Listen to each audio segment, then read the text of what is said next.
when I first watched it, I was a little bit like, oh yeah, sure, it makes sense. But the more you watch it, the more you're just like, people who are genuinely just, Well, the guy, they're just workers. They're not all psychopaths. No. Surely it does go through like, oh, this person, this is but what the guy, happened. you know, the guy, the bald guy who's driving, like sorting out the drones and stuff like that. The one who got his thing. The one who's in Iron Man 1. Yeah, I don't think Obadiah Stane shouting at you would be like, God, Tony Stark. Fuck Tony Stark. Tony Stark, let this happen to me. It's just like, oh my God, this is so convoluted.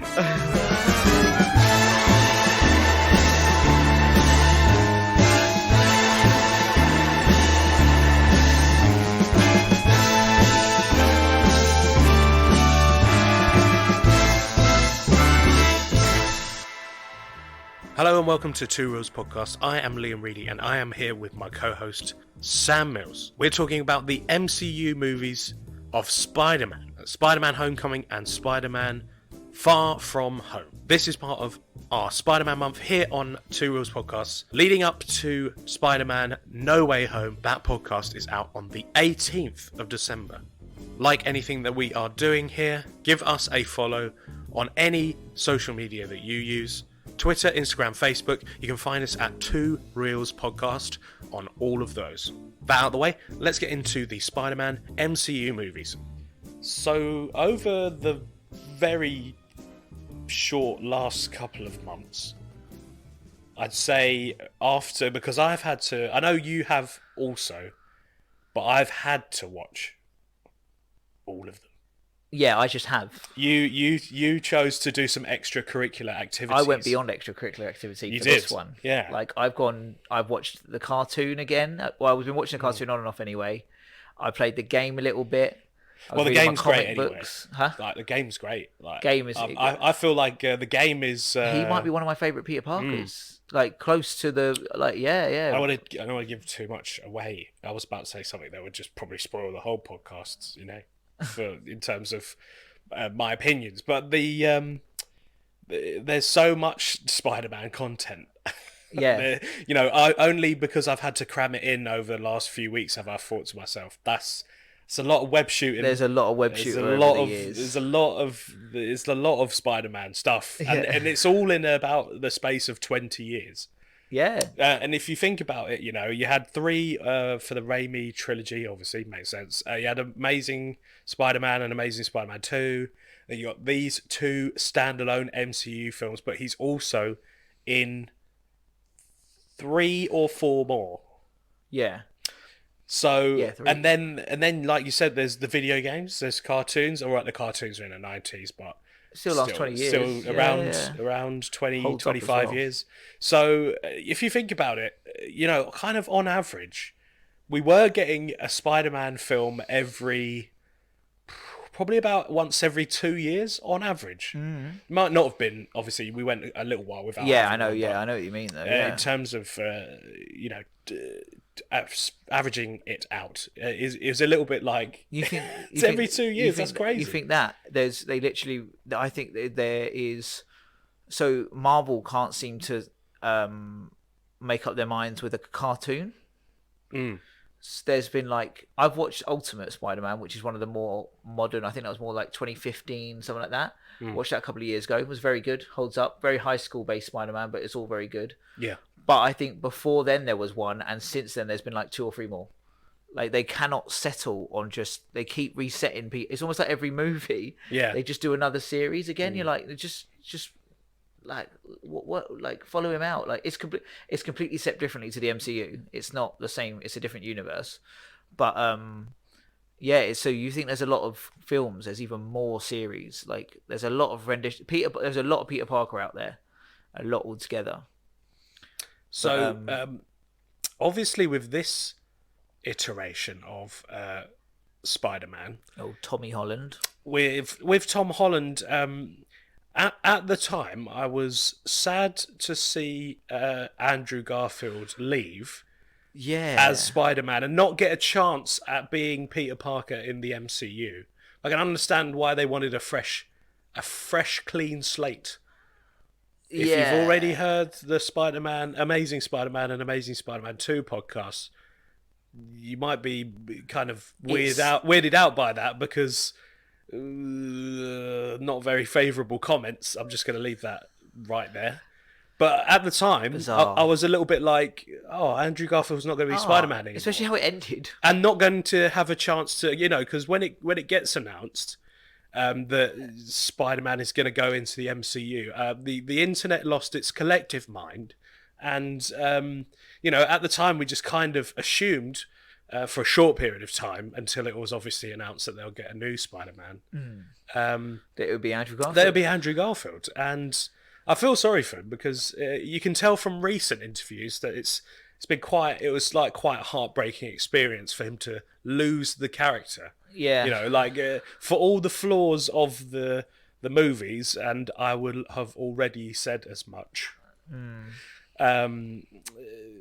It's heartbreaking because obviously he got to play his favourite character. I think he's a bit like Tom Holland. I think he grew up very much a Spider-Man kid. Yeah.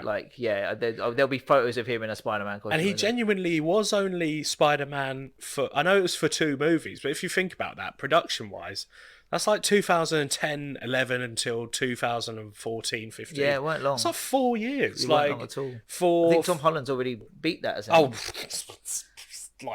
He's at 5 years or 6 years already. Yeah. And he's into 2 movies. Which is, he's not even out of high school. Yeah, it's just... Get that kid out of high school. Yeah, and, Tobey Maguire was, looking at 99 production-wise till 2007? Yeah, something like that. There was a bit of a gap between these, weren't there? Yeah. Yeah, and that kind of gap felt like quite a long time. Yeah. We didn't get a gap between Amazing Spider-Man 2 and really, Civil War, much. Where he first turns up. There's like 2 years. That's a joke. It was literally, I think one ended, and I think within the same year they announced it. Yeah, it was, yeah. Or just the next year. I feel bad for him, but it was on the hindsight and on the watchbacks. Maybe if he'd done the MCU one, it would have been different actually. So it would have been interesting. We've both agreed we feel bad for Andrew Garfield because we like Andrew Garfield. Yeah. Just do not rather like than his Peter Parker and Spider-Man. No, definitely not. No. Yeah, so it was like a weird transition. It was so quick. But at the same time, you had the whole thing going on with Batman as well. They would do they very similar periods. They'd done the whole quick turnover of these characters. That's true. We know get another rendition now, especially Batman. But there was no rest period. It was just new one. Okay. I feel like those rest periods do not exist anymore. There is no. There's no letting the franchise just lie for a little bit. I think in the same year we're going to get an Affleck and a... Well, I know it's part of their movie, the Affleck and Michael Keaton, but we're going to get an Affleck and a Patterson just happening in the same... Mental. It's just bizarre. It's so bizarre. The fact that Warner Brothers are, I'm not going to say pumping out, but just utilising the Batman franchise with double intent is just kind of weird. It's like it's the equivalent of going, do you like that one? No. Okay, well, that one? No. What about that one? No. This one? No. This one. They're just going to keep... Yeah, and it's just like Ben Affleck. And then it's just like Robert Pattinson. It's just like, what about Conroy? It's just in the animated. We'll throw anything. We'll do anything. What do you want? Who do you want? Give us your money. Yeah. Yeah, you're love right. us like you love MCU.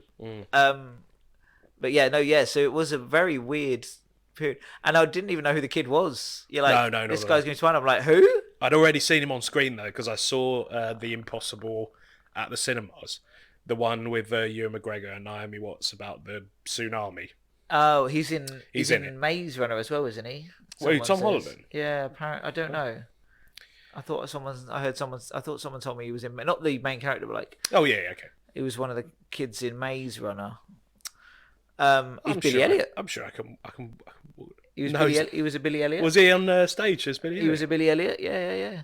If you watch Billy Elliot on BritBox, the stage one, the latest kid looks a lot like Tom Holland. Oh, really? It's literally like they cast another kid to look like Tom Holland. It's scary how much he looks like him. Very good, Billy Elliot. Highly recommend. We got this kid, this come out of nowhere. He was also in the Heart of the Sea with Chris Helmsworth, which was out the year before Civil War. Oh, okay. Um, Oh, that's the Moby Dick one, isn't it? yes. Yeah. Did do well. No, No. it didn't. No. Bad times, because it's Ron Howard who directed it. He's really good. I reckon it's probably just everyone saw Thor wasn't more muscular and got pissed off by it. They are fickle. These audiences. I've not seen it. I do actually want to watch it. I reckon it might be quite a good movie. Ron Howard's never steered me wrong yet, has he? Okay. So actually, Ron Howard can go either way. No, he's made some classic films. Let's not. I'm not going to downplay that. He also did. He did Rush with Hemsworth as well, didn't he? He did do Rush. Rush is a great movie. Great movie. Anyway, yeah. So Spider-Man. Circling back. Well, we can do a degrees of separation because Ron Howard is obviously Bryce Dallas Howard's father, and Bryce Dallas Howard was Gwen Stacy in the Raimi trilogy. So we're not off topic by far, are we? We keep it on. We try to keep it relevant. You know, I'm trying my best to hold things together here. No, sorry. I did this the other day though, watching the Raimi one. Where is Gwen Stacy in the Raimi? Third one. That's Felicia Hardy. No, it's not. It's Gwen Stacy.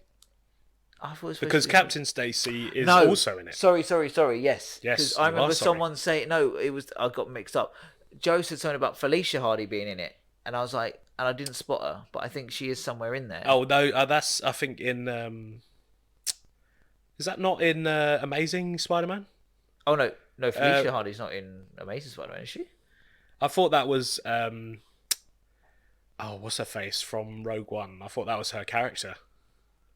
Could be wrong. Oh really? Yeah. Is it the second Amazing Spider-Man? Yes. I've not seen. Yeah, you didn't watch it. Didn't make it that far. the only bit that you were just like, I'm not having it. Couldn't get past. If only I was allowed the same privilege. Yeah. No, I couldn't get past one. I watched one and it's such a long movie. I remember enjoying it a lot more. Well, the first one. The first Amazing Spider-Man. I really remember enjoying it a lot more. No, it's awful. He's just not likable. It's Peter Parker, and he's selfish. He doesn't hide his identity thing. It's just like a big deal. Yeah. I've been watching those pitch meetings on it. That's a good therapy. It is a good therapy for any film. Yeah, for any for getting over any film that you wasted your time on. We actively avoid them for things we like, don't we? But I braved it, and I watched the Tom Holland Spider-Man ones as well. I'm not really too bothered because it doesn't ruin things. Because honestly, he is just poking holes. He's doing what we were doing. It's what we were talking about on the Red Notice one. You can love something, and it's still the way we can absolutely love a film, but it's fun to pick up the plot holes. Yeah, of course. It's a story. Stories aren't real life, so there are things that don't add up, and they are a bit, and they have about fanatically, and it's funny to point out the reality of that. And also, what he's doing is comedy. So even if it's not necessarily like a massive loophole or plot hole, in the story. Yeah. It's just fun to just poke at films. And as I said, that's what we're doing right now. Exactly. And I did it with the Tom Holland ones as well. He does it infinitely funnier than us. He's just so funny, so much funnier than us. But he's great, and I don't mind watching the ones. Rant, little plug there, Screen Rant pitch meetings. Google it. Yeah, do a YouTube. It's well worth. It's well worth just sticking on. It'll guarantee he's covered a film you've seen. But he's done loads. He's been doing it for years. So, exactly. I didn't realise how much he's covered. But talking about, we'll go first. We'll talk about Civil War. And something that we've talked about plenty on this podcast, probably even on the last one or the at least ones we were doing last month, is trailer spoilers. Yeah. Now, is this the most infamous case of a trailer spoiler? Personally, for me, yes. This is what made me stop watching trailers. It is, yeah. And then I trusted them once afterwards, and they fucking screwed me again with Hulk in Ragnarok. They burnt you again. They literally, I went ages without watching trailers. I went, okay, I'll watch the Ragnarok one. Boom! I'm like, fuck. Yeah, no, I think I genuinely feel robbed of that moment. Obviously not the bit where he swings in, but the bit where he's literally, Tony's sitting there, I know a guy, and it cuts to Queens. I'd Yeah. have been like, what the actual fuck? I feel like I know. And I feel the same with these 3 Spider-Man things. I know they couldn't hide it, but if they are in this next one, which I'm 90% positive they are, but still cannot get 100% on board with it. I thought you were about to say 90% sure they're not. No. Like, I am stuck at 90%. Your I can scale never have 100% faith. Your scale just swings violently. Yeah. Like Spider-Man himself from like 5%, 10%, Like 90%, like 70%, Spider-Man's 50%. personal life. Yeah, my just all over my the place. scale of believing in whether they're going to be in it is all over the place. But yeah, I feel like I don't like this too much media thing anymore because imagine just being able to sit down and the 3 Spider-Man show up. You're sitting there and you're watching the MCU and Spider-Man shows up. We didn't know anything about him being in the MCU. Now you sit there and it's just We knew he was going to be that's what I'm in. saying. No, imagine a world where you didn't. Oh, okay, yeah, you that'd just be great. went to the movie and then suddenly it's like cuts to Queens. You're like, what? That would have been so good. Would have been good. Genuinely feel robbed. And I know they can't avoid that, but then at least like don't put it in your trailer. Yes. Also, yeah. If and they possibly on the subject of trailers, only time will tell once we've seen this last movie. They have either, I don't think they have, but the way we're saying maybe that's the most memorable one. They might outdo themselves in awfulness if that is her dying. Even then, well, they had Gwen Stacy falling in the Amazing Spider-Man 2 trailers. Did they actually? Yeah. Are you shitting me? No. That's awful. Mm. They literally showed you a character's death in the trailer. Well, they didn't show you the character's death. They just showed them falling. Yeah, but if you know Spider-Man and Yes, you know I Gwen know. Stacy... Yeah.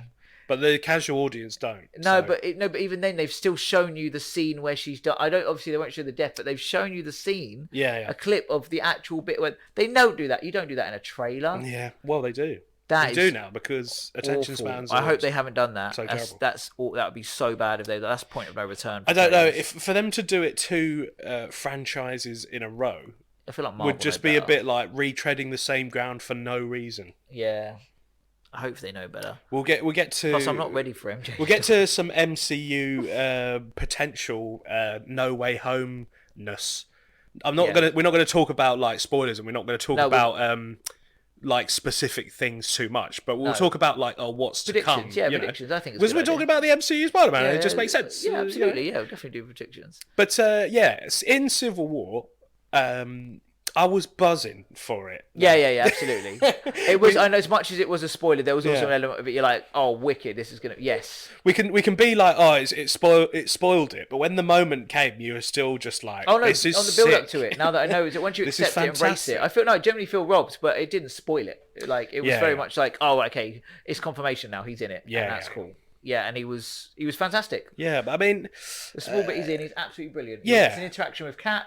Which is because the whole Cap Spider-Man relationship is one of my favourite things. So we got a little bit of that, not a lot, obviously, but see the bit that I actually, on reflection, didn't particularly like is Robert Downey Jr. kind of when he comes in and there's the introduction to Spider-Man. You can't go for another origin because we've done 2. So they went the route of just general conversation, and Tom Holland's Spider-Man, he says another offshoot of the with great power comes great responsibility. With this whole if you've got the power, it's your responsibility to do something. I'm paraphrasing a little bit because I didn't really watch the scene. I watched the movies, but I didn't really watch I haven't seen the scene. Yeah, I haven't seen the scene either. But I'm very aware of it, and that was just like the more that I think about it, the more that I've gone through these other films. All of them, bar Amazing Spider-Man, obviously, have done better. Yeah. Just say the line. Just say the line, or you don't have to have it in there. Yeah. I want them to do it justice or not at all. Yeah, absolutely. So with Civil War, I was just like, when looking back at it, the fight is great. Yeah. Like you said, him and Cap, their kind of back and forth is good. The fact that I know this is one point of contention which everyone brings up who doesn't like MCU Spider-Man or has a bit of a gripe with it. Yeah. Tony Stark bringing a child to a superhero fight. See, this is the thing, right? I feel that they cover it in it's not in in Homecoming. Homecoming. There's that line where he's literally like he's trying to argue why he should be an Avenger, and he's not ready. Because the whole point is he doesn't want to be neighborhood Spider-Man. He just want he's an event like I went toe to toe with Captain America, and he literally went, kid, if Cap wanted to lay you out, he would have. Yeah, that's true. He, as much as that was a fight, no one was killing them to each other in that fight. Ironically, Yeah, that's true. No one was. Fight was there to subdue, and that was it. And he told him to keep his distance. He had to get he was literally taking the shield from Cap, and go for it. He told him tips on how to fight him. He knew Cap knows what. You can see it's a kid. Like there's none of this like. Yeah, no one tried to murder a child. No one there. They're all heroes. I know they're on the opposite sides and they're fighting. They're going to hurt each other a bit. But no one is going after this kid, and it's just that's why I think they didn't have a problem bringing the same mentality like bringing Scott in. Like he has nothing to do with this, but let's bring Scott in. I think these aren't the kind of characters that would bring people into their fight unless they needed to, but also trusted where they were bringing these people. So you wouldn't bring a kid into it, but at the same time, you wouldn't bring a kid into it because kids are fragile. This kid is stronger than every single person there. Yeah, yeah. Maybe less so than. Less so than Cap, maybe. And Vision, maybe. Oh, 100%. I Vision's think a Spider-Man's fucking stronger than robot. Cap. Cap can't catch a car. Can you not? No, I don't think so. He could stop one, but Spider-Man can literally, like, without hurting himself, catch I mean, a he car. stopped a helicopter from taking off. Yeah, there's that. You know, he's watching in Homecoming. He's watching. I know, but he strained that where I think Spider-Man would have done it easier. Yeah. Okay, let's not get into those kind there's of a whole thing. those kind of Cat topics. as well. There's a whole thing with Cap's power where, like, literally he will. It's almost like his body will like get a strong. He also pushed Thanos' hand back when the Hulk couldn't fight him. It's like there's a whole thing with Cap, but yeah, no, yeah. So arguably one of the strongest there, as well. So he wasn't exactly fragile. Yeah. And as soon as he was out, he's like, right, you're out, kind of thing like that. So it was a bit irresponsible. And one of those Green Lantern things does do about like so they've had the whole last movie was about being like responsible and taking things in their own hands. And then Homecoming, he hands this weaponized suit to a kid, teenager. So like, I thought that was funny. Very inconsistent. Yeah, Tony Stark as well. Like just a sidebar. This tech he keeps giving Peters, he twice has a kill mode. Yeah. The first suit goes activate kill mode, like on its own. Instantly. Why is that in a suit? Does he have kill mode in his own suits? Oh yeah, 100%. And also, and then in the next one, it's literally like all he says. He never says kill Brad. Exactly. Yeah. He says Brad Chan is a target. That is it. Yeah. And then the glasses automatic instinct was okay, kill Brad Chan, and it was like what? Yeah, that's. And then he couldn't call it. He couldn't call it off. No. Anyway, we'll get to Far From Home and it's But yeah, there was many things. There's a questionable, and the whole like Ned being able to hack the suit, but he's thick as shit. He's the guy in the chair, but he's thick as shit. Yeah. This guy must be really. This guy must be really clever. Yeah. But yeah, so Civil War. Yeah, it's a great little like I think a brilliant introduction to him. Yeah, I thought it was good. Felt like a little bit you know like when they do the new Doctor. When you're watching the new Doctor, you get that little snippet before you actually get to see it. That's what it was like a little bit. Maybe. Bit more to it, Yeah, obviously. yeah. But like So I mean he's really only in the two scenes. Yeah, exactly. You know, yeah, I like the scene in the apartment as well. I think that's really good. that's why I'm saying like it was kind of I can tell. I don't like that. I agree with the line. Yeah, but I like the actual overall scene. I liked bits of it. The fight is just the main attraction for me. Yeah. Okay. It's a decent. Oh no, introduction. I know the line I don't like, and you agree with this as well. Go on. We don't like his. He does it. They do it a couple of times. When he references 80s movies, as if like, have you guys seen that movie about? And it's like, no. I'm sorry, no. I know people your age or your age supposed to be, and if you're into those movies, you don't reference them like they're old movies. They're just movies. They've stood the test of time. There's I didn't do that for movies from the 80s when I was You know, or like hey guys, older you remember movies. that really old movie, Star Wars, and like where they were, and I'm like, oh no, I don't like it. It's very much like, hey kids, but being written by adults that have no idea. Kids, they don't. I know this is basically from Homecoming and basically Homecoming, and I don't know if he does it from Far From Home, but anyway, the whole vlogging shtick.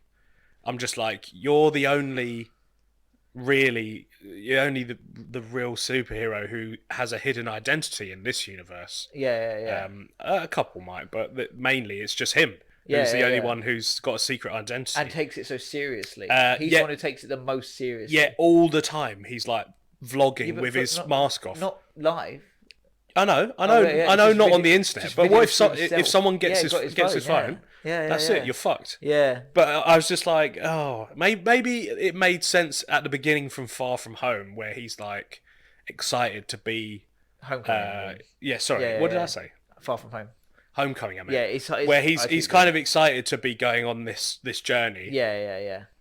But like it's in other bits as well, and I'm just like, I'd stop that, mate. Like, do you know what I mean? Like, I know it's maybe to show he's like too many cloud leaks. Maybe, I was gonna say, God, just look at this upcoming movie. But I was just like, I could probably have done without it. Yeah, it didn't add anything to it. No, and you could have done him showing excitement to be part of the team. I'd have actually, to be fair, the opening bit, because of what do that. But it doesn't need to be a consistent thing. No. Like you said, do it out of excitement. He wants to record the experience. And now they've got it as a trait for Peter Parker, because he does it in What If as well, doesn't he? And I'm just like, you can stop with that. Yeah, we don't need it. It doesn't even fit his character. Not at all. I feel like they've shoehorned it in. That fits it, absolutely. That fit the character thing. To make it like he's not a vlogger. He's quite a private guy. He seems to have one friend. Yeah. And his mathletes. Yeah. Where they're kind of friends. We'll get to that on Homecoming. I've got a few things like that where they're sort of, but like he generally has like by two actually. It does seem like there's a bit of a group of it, but literally Ned. It's him and Ned. So he's not exactly the most social guy. Why is he like vlogging or whatever? No. But yeah, it was a bit. It feels like it was shoehorned in by someone who's a lot older who was writing the script. Yeah, kids vlog nowadays, right? 100%. He's a 14. We need he's 21. We need to hammer home he's 14. Yeah. So let's make him do this. They're all on their phones. 15. Oh, okay. I was all right, Ridley Scott. Because that's what he does. Stark calls him 14. He's like 15. It's like, so he's actually 15 in Homecoming / Civil War. In Civil War, he's 15, not 14, and then he's 16 by Far From Home, even though it's been 5 years. Yeah. Because of blip. Just get him out of high school, guys. Come on. Third movie. Andrew Garfield, I didn't realise I watched the time, was in high school the whole of the first one because of it's such a short time period. But yes. Toby was straight into, I know it's only a year, but he was straight into New York. Yeah, you were right just out of high school halfway through the movie. Yeah, this is the one I've been waiting for to just be like, why have they kept him so? I know Tom Holland is a youthful looking human. Yeah, but you can make him look older apparently. In that Devil's one with Robert Pattinson, apparently he looks older. He does look older. Okay. Like the way he acts, he can act in a way that you actually just perceive him as older. Okay. Which gives me a bit of hope about Nathan Drake one. But the Devil All the Time, is that what it's called? Huh? The Devil All the Time, I think. Yeah. I really want. I keep forgetting. I was meant to watch it when it came out, but it's a heavy movie, so it's one of those you put time aside for it, and I just haven't done it. But apparently, no. I was talking to Zoe. Heavy. You're gonna need Zoe, and she said like you watch it, and at first you're a bit like, oh, Tom Holland, but then you're like, oh, okay, and he very much grows up in front of you, kind of like thing. So he can play older, and it's not older. It's 21. Like it's not even that. No, it's not even. It's 18, 19. It is 18, yeah. 18, 19. He needs to be, and he's still got 2 years left of high school. It's just like, just jump, just time. Oh, they can't time jump because it's in a whole MCU now. Another negative about it being a shared universe is you can't manipulate time. No. Like you can in every other non-MCU movies. Yeah, I mean, sometimes that's a good thing, sometimes that's a bad thing. And he's not a bad high school Peter Parker. We're getting what we asked for, so... Yeah, exactly. You know. And he's so good. He's so good at it. And, like... I very much... I've said this before, though. It's my own bias. Like, I prefer 20-something Peter Parker stories and stuff that comes out of those ones and stuff. When he's in New York, when he's a photographer and he's doing all like Jameson, all that, having that element in his life and juggling his whole life. I like that. With the high school one, there's less of him. They sort of play with the idea that he's juggling his whole life, and you're a bit like, yeah, but you're a 16-year-old kid, like, I know, right? How much are you really juggling? Like, you're juggling being Spider-Man and high school. Don't confuse it like you got more going on than no, like actuals. I mean, Joe have had this conversation. Even Spider-Man, we're a little bit. Sometimes you're like, mate, would it really be that hard to juggle your relationships, your school, and being Spider-Man? You're literally Spider-Man. like you're a super genius, so school's not going to be hard. Just turn up. Crime fight in the meantime. The cops have been there before you. They can do your job. You're absolutely helping. Yes. But like, they can still do their job when you're not there. Plus, you literally live in a universe full of other heroes that do it as a full-time job. You're good, mate. If you take a day off or you go to school, that's okay. And then relationships thing is just like, it's relationships, mate. It's just, he's so tragic. Everyone's got him. Everyone's got it. Like, yeah, you're just gonna have him. Like, so, I do hate this whole thing. They do it a lot in TV dramas, especially things like Small, when it's a superhero kind of identity, and it's the whole like where their friends and close ones get really offended when they're late. Can you imagine Steven? With Steven, if we were like, even me for a good period, where it's just like, if lateness was like just, you're not trustworthy, you're always late, and you're always just disappearing. You're like, he wouldn't have been friends with us past 2012. How often have you just disappeared on a night out? Oh, all right. And we don't go to you. Get called out my own podcast. Like, I'm just saying, like, or one of us says, but I think you're the disappearer. And you don't go like, oh, where were you? I'm 100%. I feel like we can never rely on you. We can never trust you, like, because you always no. It's just that's what people do, mate. It doesn't mean you're a superhero. Yeah, I feel like in melodramas, which basically include superheroes, being late is almost as egregious as like slapping someone in the face. Literally. And you know, I just can't be with you. Why? You're too unreliable. You're always disappearing. Here's the thing. I see they do that in Amazing Spider-Man, don't they? See, I understand why they'd be annoyed. Yeah. But like, it's a little bit overblown. They do it a bit more in. They do it more in Raimi's Spider-Man in 2. The whole thing is like the reason Mary Jane gets done up. I mean, he's literally told Mary Jane he can't be with her, but then he still can't make a show. I'm like, mate, you can make a show. Yeah. You can. You just can. And you can make it to school. He's also. Do you know how I know? Because 3 shows you doing it. Yes. Yeah. Like, suddenly in 3, it's just the world is great and I can do everything. Yeah, it's a little bit like I've gotten over it now, so I can do it. It's just like, but it's still the same parameters. Like, it's still the same issues. There's more now. You're in a relationship. Yeah, you've actually got to commit full time to someone. You've now added something on top of that. Yeah, that always annoys me in superhero things. Like, first of all, I wouldn't tell it the world. I'd tell all of you. Okay. Like, I'd struggle to keep it secret quiet. identity. It would not be with you. Then. Not amongst me and my friends. No, you'd all know. Like, I've just got to. Okay, cool. Thanks for putting us all in danger. It's fine. Family, look, this is the thing. Are you in any more or less danger? As long as the villains don't know. Honestly, when we were talking about the Raimi trilogy, we said this, where it's just like, I'm sorry I can't be with you, or sorry I can't be friends with you, because I don't want the Green Goblin, Doc Ock, or any of these people to know who you are. Although I'm very close to them, and you get in harm's way anyway. Also, I'm really sorry I can't be with you. We can't even be friends. It's too much danger. I'm just going to see Aunt May. Yeah, exactly. Yeah. I'm just going to go visit May like every day. Yeah. Like she so doesn't if anyone matter. knew, yeah. She doesn't matter. It's fine. It is a little bit like, I'm sorry I can't be with you because you'll get in danger. And then it's like smash cut to like each and every finale for those 3 movies. Exactly. And I'm just like, just go there anyway. Like, let's come on. Like, just be with her anyway. Like, there's no difference in the path because it's just like anything, she got in trouble. She got in harm's way anyway. I was thinking this. So it's safer. Poor Mary Jane. It's safer in the for them trilogy. to know. Yeah. Because they can avoid it rather than trying to chase you and find things out and put themselves in silly situations. You can just go, right, I've got to go do this. You've got to be over there, like that sort of thing, or like. I don't You've got to have be sit- somewhere safe. I don't know. The amount of times as well they do it in the TV shows over that where it's like, oh shit, I'm Spider-Man, but we're in a hostage situation. I could easily get out of this, but I can't because they'll know who I am. It's like, just do it. Let this be where they find out. Come on. And you People know, are dying. I'm just with the MCU Spider-Man. It's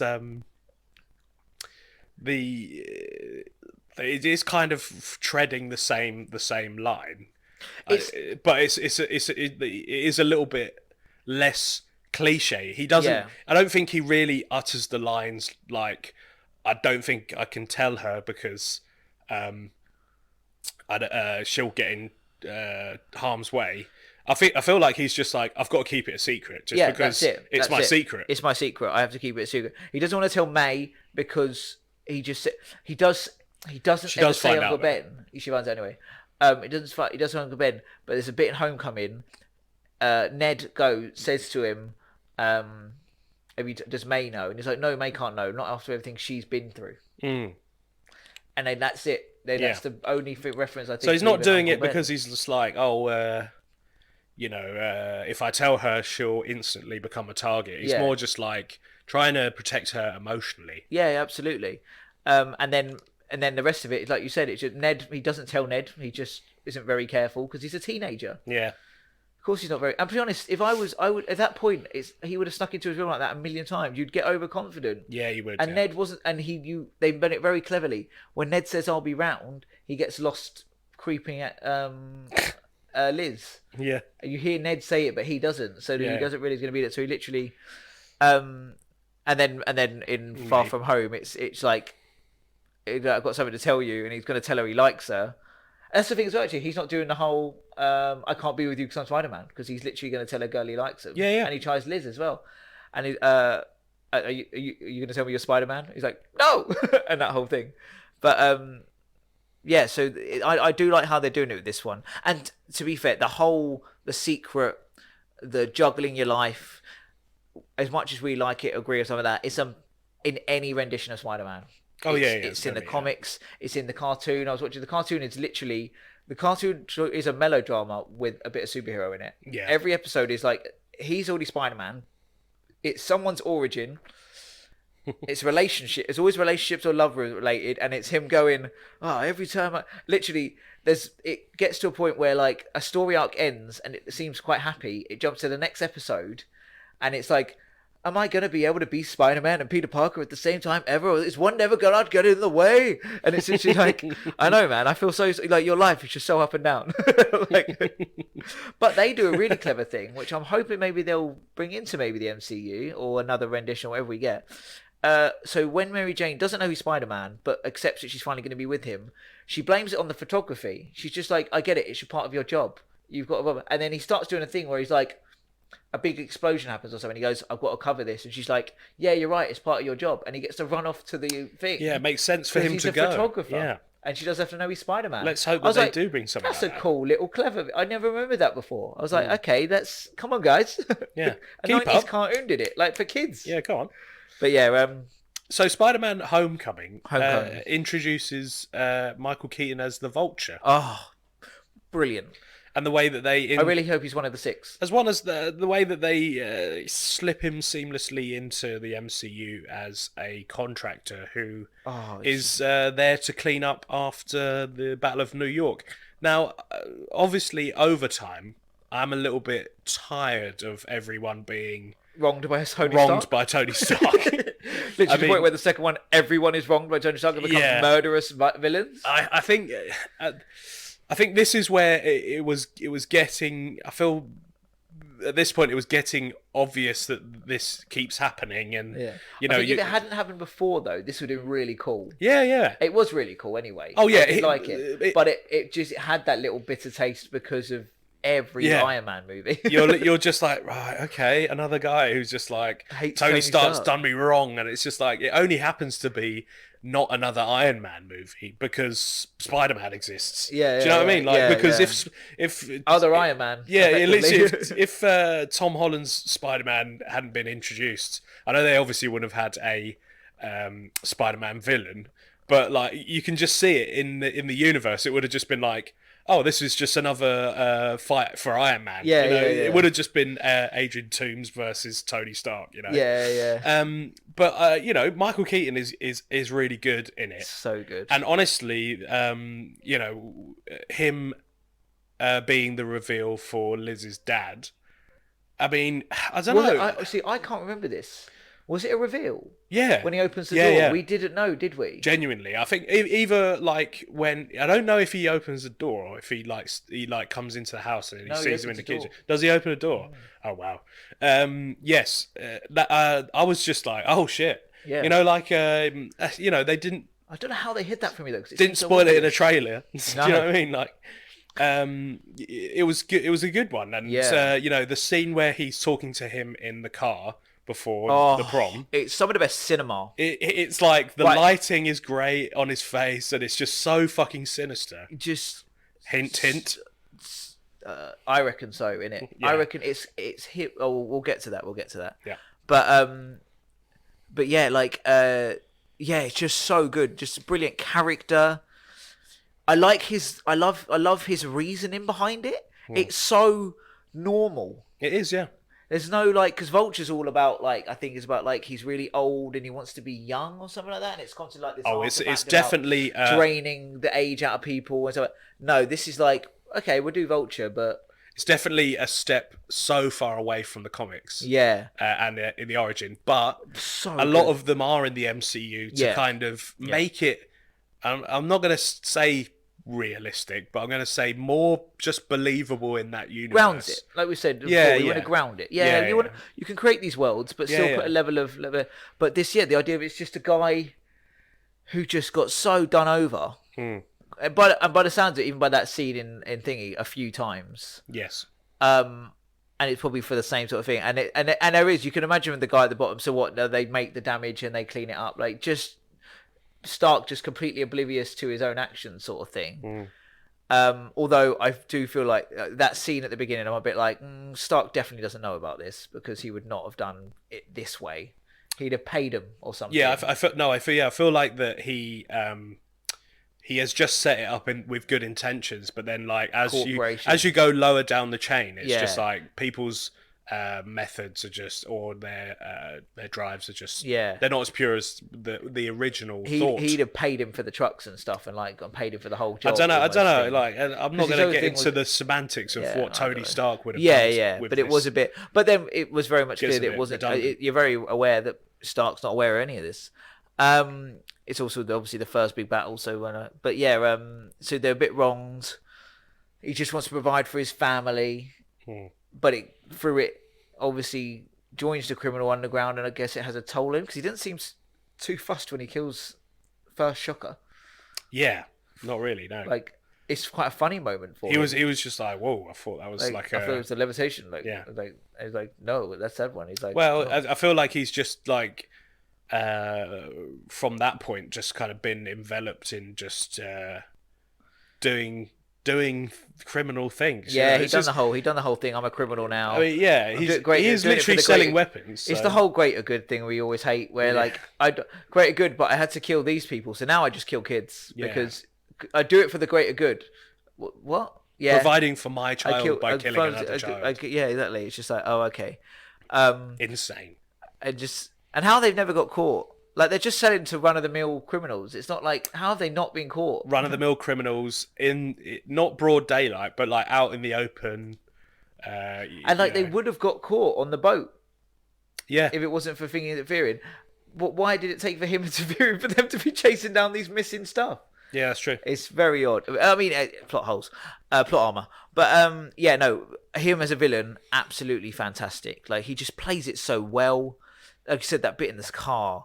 It's when it's the tension as from the second he opens the door, it just gets like really tense, and especially because the scenes before were like getting ready for prom, there's a final battle coming, so we don't know what it is, and it's like and he just opens the door and you're like, his heart, your heart sinks with him, and you're just like, oh, and it's just the way Peter is.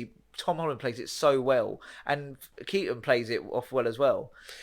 So the one of the better things about that part of Homecoming is just like the slight things that Keaton is picking up, and then eventually when the penny drops, Yeah. is just like, oh Good shit, what's gonna happen now? It's that line, good old Spider-Man. Yeah. You're like, Yeah, he knows. plays. He plays. And Peters knows he's working it out as well. That's why he's trying to like. Michael Keaton plays a great, just terrifying dad. But then the stakes of that being he's a criminal and a killer. Yeah. So it's like shit. It's the bit where he just leans with the gun. Yeah. Like you're just like fuck. Yeah. Like I just saved your life. What do you say? Oh, it's just there's so many good things about it. It's just such a good. You think about it as well. It's probably one of the first few. Oh no, they have. So this is the thing. They've fought, but they don't know who each other are. They've had a fight twice, but they don't know who each other are, and it's just that like suddenly. Why does he know who Keaton is when he opens the door? I think he's seen his face from when they fought. Oh, okay. Because obviously, He must have seen face at some point. Yeah. Right? Yeah. I just believe he's seen him. Okay. Yeah. Well, Yeah. he knows him. He knows who he is. Yeah, exactly. So- But he doesn't know. Yeah, but he doesn't know who Peter. Yeah, No. okay, yeah. But yeah, it's just, yeah, he just plays it so well. I love his crew as well. I do really like the crew, like the nerdy guy who's just like this really almost endearing nerd, but absolutely awful human being. Oh yeah. Like he's up for the whole thing, and he just sort of like doesn't give a shit. Like he's just. I'm curious when he picks up his phone. He's like, "Your wife goes, why are you looking at my phone?" It's like, you know, you left it there. You know, I'm a curious person. It's just like lines like that. But yeah, yeah, great villain as ever. I do say it though. I kind of wish Tom Holland's Spider-Man had been a series. Yeah. Because Spider-Man's got so many villains that you don't really get to ever explore them. So it would be quite cool to see him as a short series, but it has also like delivered really well. I mean, they're still going to do loads of these films, I reckon. I still think they've got old's Tom 2 or Holland? 3 in a tank. How old's Tom Holland? I mean, that's pretty irrelevant, isn't it? No, he said he's not going to play it past 30. He's still playing Spider-Man at 30. He's done something 25. wrong. So I reckon you've got 2 movies. Yeah, maybe 2. Yeah, he's the forefront now, so probably 2, at least 1 more. But he said it came out the other day. If he's still playing Spider-Man at 30, he's done something wrong. I've seen far too many contradictory accounts for me to be one way or the other. Because, like you said, he doesn't really want to play it forever. But then one where it says he wants to do like 7 films. Yeah. So it's just like there's so many back and forth bullshit. The problem is as well, we don't know what's coming like, from him and what's coming from the journalist. I'm more just All like it takes a journalist goes to him, like, would you like to do 7 films? And he kind of goes, yeah, maybe. And they're like 7 films. He wants to do 7 films. It's like exactly. But I'm just thinking realistically. He wants to hand it to Miles. Yeah, I'm thinking like 1 more, which will probably be a Sinister Six movie, possibly. Oh, you think this next one's going to build to Sinister Six? Yeah, maybe. Not actually be Sinister Six. Maybe not. Okay. And then That'd be a good way to do it. another one where it might be Miles and him. Introducing Miles, yeah. So it's like a bit of a Cat Falcon thing. So so I'm thinking, realistically, two movies. 2 more. Yeah, get 2 more in for his 30, and then he can still stand by his thing. But and hopefully he'll not be a high school kid. But yeah, well, that's a good thing now. The gap between the films can be real time. Yes. But yeah, so Liz, I don't know. I think Liz is in it, in the comic books, and she's in the cartoon and stuff. But she's it was an interesting choice, I feel, to go, right, we're going to do a love interest. Let's do none of them. Let's do this girl. He's like a bit infatuated. There's some creepy aspects to it. Nowhere near like Andrew Garfield level creep, where he's got the screensaver on his wallpaper on his computer is zoomed in on her, and he literally takes photos of her seemingly regularly. Like you don't see it, but the way he takes a picture of her so casually, like he does that a lot. And apparently she finds out in the second one and loves it. It's just weird. No, he's not like that. He's just, and they actually sit there while it's a high school thing, is it though? It's like it's a creepy, but he's just a hormonal little box. You can't. And they're sitting there like watching her put the thing up, and he goes, "We should probably stop staring because like we're creepy, right?" And that's when you first MJ's like, "Yeah, it really is." Like, oh, okay. So like they do acknowledge it, but I like Liz. I would like to have seen a bit more of Liz. I think, but and maybe we will. Mm. Maybe we will.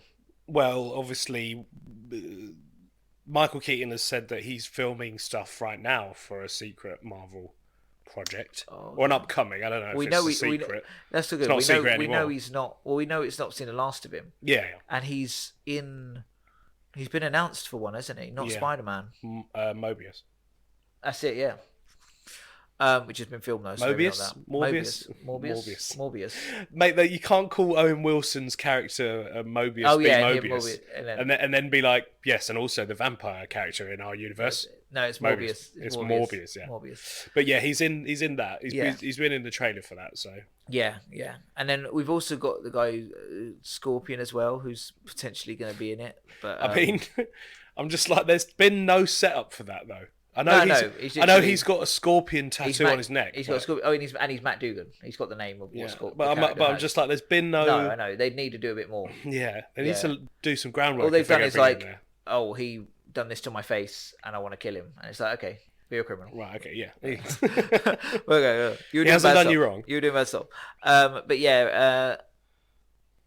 Yeah. Like so. Yeah. Homecoming. Ned. I love this. Oh, guys, are you just done with Harry? Yeah, I really am. What if we did like the anti-Harry? Like, okay, what do we do? Just a really like a kid who's just his best mate is nerdy about him. He's the same level as him, the same class system, everything like that.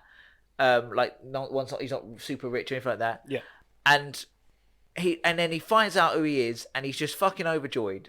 Yeah. In fact, like, the line where he says, "I just want to thank you for including me on this journey." I'm like, I fucking love Ned. He's one of the best characters. He's so good. He is good. He is portrayed as a nerd, but is also stupid. Like a high schooler. Which is a bit, I know. Which is it's a bit contradictory, but like he's the big guy in the chair. He knows what he's doing tech-wise, but it's complete thick as shit. Him hacking the suit is kind of. I don't know. It's that whole like. Oh, are you going to go along and then like give you a gold coin? I don't know how jobs work. It's like that. Lines like that. I'm like, I love you, Ned. But he's also a mathlete.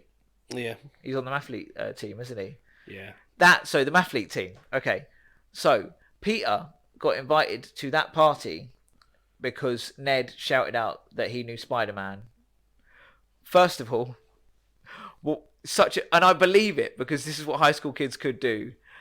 Be like, oh, Peter knows Spider-Man. It's like, oh, you know Spider-Man? Yeah, I've seen him a couple of times when I go to the thing. Oh, do you reckon you get him to come to the party? My immediate response to cover it up would be like, no, I've met him a couple of times. Like, no, and he's like, yeah, I guess so. And like, oh, you bring Spider-Man, he'll come to my party. Liz isn't a horrible girl, and she doesn't seem to have this whole "I'm popular, you're not popular." Blah, blah. And the mathlete team seem quite close. They seem like friends as much as anything. Why was Peter and Ned not already invited to that party? Yeah, but Flash was. Yeah, well, he's DJing, isn't he? Like, he literally did. Like, yeah, but even she's like seems to be more friends with Flash. It just, I think I see her more nice interactions with. I don't think I see her any interactions with Flash. Yeah. The Flash thing was an interesting choice. Let's make Flash a nerd jock.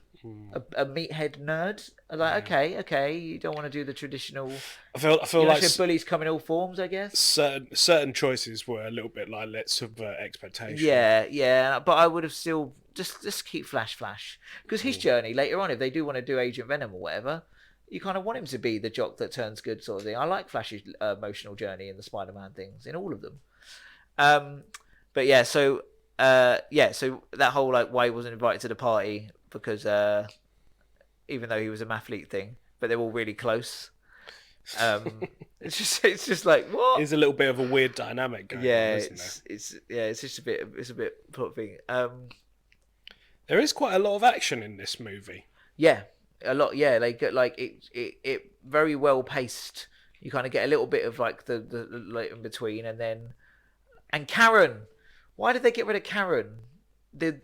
His Jarvis. Such a great addition, and then we never see her again. That's true. You don't see him Far From Home, do you? She's not in Far From Home. He's got Edith instead in Far From Home. True. And I didn't realize this either. Do you know Karen is Jennifer Connelly? Mm. That's Paul Bettany's Paul wife. Bettany's wife. I'm aware. They got his wife to do it. I didn't realize that till the other day. Yeah. So, and I'm pretty sure Karen's in love with Peter. Or her programming has just been written so that she seems like she's in love, because it's just a whole like, I'm sure she'll just be yourself, Peter. I'm sure she'll like you. I know, I do. And she keeps flirting with him. It's really weird. But yeah, Karen, like she's not in Infinity War. I know his suit gets changed pretty quick, but yeah, she's just I really liked the character of Karen, but they kind of took it away.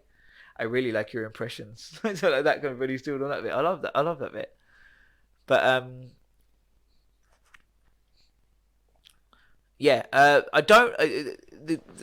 There's small bits. So I want to try. We're not going through the movies, so it's a little bit hard to keep track of where we are. Right. So yeah, I really like the addition of Ned. I've always had this problem with Michelle being MJ, because just make her name Mary Jane. Why is it Michelle? But recently, it has been pointed out to me, MJ doesn't have to be a Mary Jane. MJ can just be MJ. Like, it can be they can go their own. I don't care that Zendaya's playing Mary Jane. I don't give a shit. I think she's now that she's MJ, she's my favorite MJ. Cool. No, honestly, like the cartoon one's all right. Kirsten Dunst is a bit. I like her, but she's just a bit in like damsel in distress. Like, she's pretty much damsel in distress, and obviously by the time you finish watching 3, she's not likable.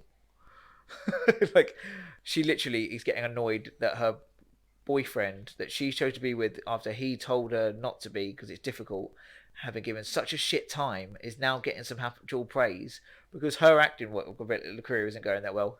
Doesn't like him. That's her whole thing. Their relationship failed. She comes out the theatre after being sacked. They're clapping of him swinging by. MJ from the last 2 movies would have been happy to see that happening. She's like, this guy. It's terrible. It's really bad. She's like, their relationship falls apart because she is jealous of her boyfriend getting a bit of limelight while she's not. At least she has an arc. MJ Yes. that has no arc in this. What, in the MCU? No, not really. No, she hasn't needed one. Why not? That's what stories and progression are, and but she's development and growing are about. She sort of does. She starts off like this loner. By the end of it, she's got friends. No. Like, there is no growth in the MCU. Oh, okay. But I still prefer her MJ to Kirsten Dunst one, because Kirsten Dunst is supreme. She's just she's just whiny. She's just a lame version of MJ's, like this strong, like supposed to be like this really strong character, and she's just a bit like, but okay. You're genuinely describing Zendaya's rendition. No, she's not. Oh, no, she's not whiny. She's just a fucking hipster. She is just a hipster. She's a hipster. No, quirky for quirk's sake. Yeah. But it's funny. At least Is it's funny. Yeah, I find it funny. In that first movie, I was saying to someone the other day, I like that she's included more, but I would have happily if I just had her as this character that comes in with the one-liners, because she's just every scene she's in, she's making me laugh. I find her really funny. No. I really, really like her MJ and her, but she doesn't have much of an arc, but there's got enough going on. And Ned doesn't have an arc. Peter barely has. I just told you, no one in the MCU has an arc. Minus Tony Hawk's lol. He grinded that rail with that one time. Tony Hawk's. Tony Stark has one where he changes, but that's very very early on. And then he has one which stretches. It's like, like one you would have over one movie is stretched because they can. Yeah. And then basically Thor has a bit of one. And Black Widow. We keep saying that she had as her arc in the MCU. I do get your point though. She had her storyline. I wouldn't say she doesn't really. Oh, I see. Grow. Sorry. Okay. I get what you mean by you can have a you went here and you did this. Arc. There's a story arc, and then there's a character arc. Yeah. Okay. I get so Thor and Tony Stark, Cap doesn't change because he starts off as a morally good person. Yeah, he's perfect. But yeah, so if you're not the main character, you're definitely not getting one. Banner and Hulk. again, he just has things to do, and things happen No, to but I him. mean, by the end of it, he's made peace, that sort of thing. I wouldn't even really But then, say that he's acceptant of the Hulk, but I would say that's more like they did that off screen though, yeah, I know. and you're just like, what's the fucking point? Yeah, yeah. So yeah, Ned doesn't have an arc because why would he? Oh, He's Ned's not the just main quirky character. best friend. He's just funny best friend. Yeah. MJ definitely doesn't, and I just I do like having another reason why going and watching all of these has been quite an eye-opening experience. Yeah. Is that like just the storytelling was just better in the Raimi trilogy? Yeah, I'll give you that. Yeah, It's, he may not be it's- my. He's still not. He's not my favorite out of the three. I mean, he's close, but he's not my favorite out of the three. But and it's a very big gap between the top two and the bottom one. you could probably fit every MCU character and every iteration of Spider-Man in the middle. Yeah, pretty much. But yeah. Sorry, but Andrew, yes, we love you, but I would still. Yeah, we do love you, Andrew. It's not you.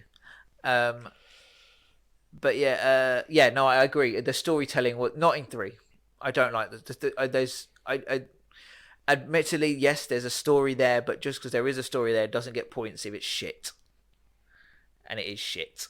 It's not consistent with it. I can't believe it's made by the same person because it doesn't. We marry describe up. it in the podcast. Basically, he had no creative input after a certain point Oh really? Yeah. Why?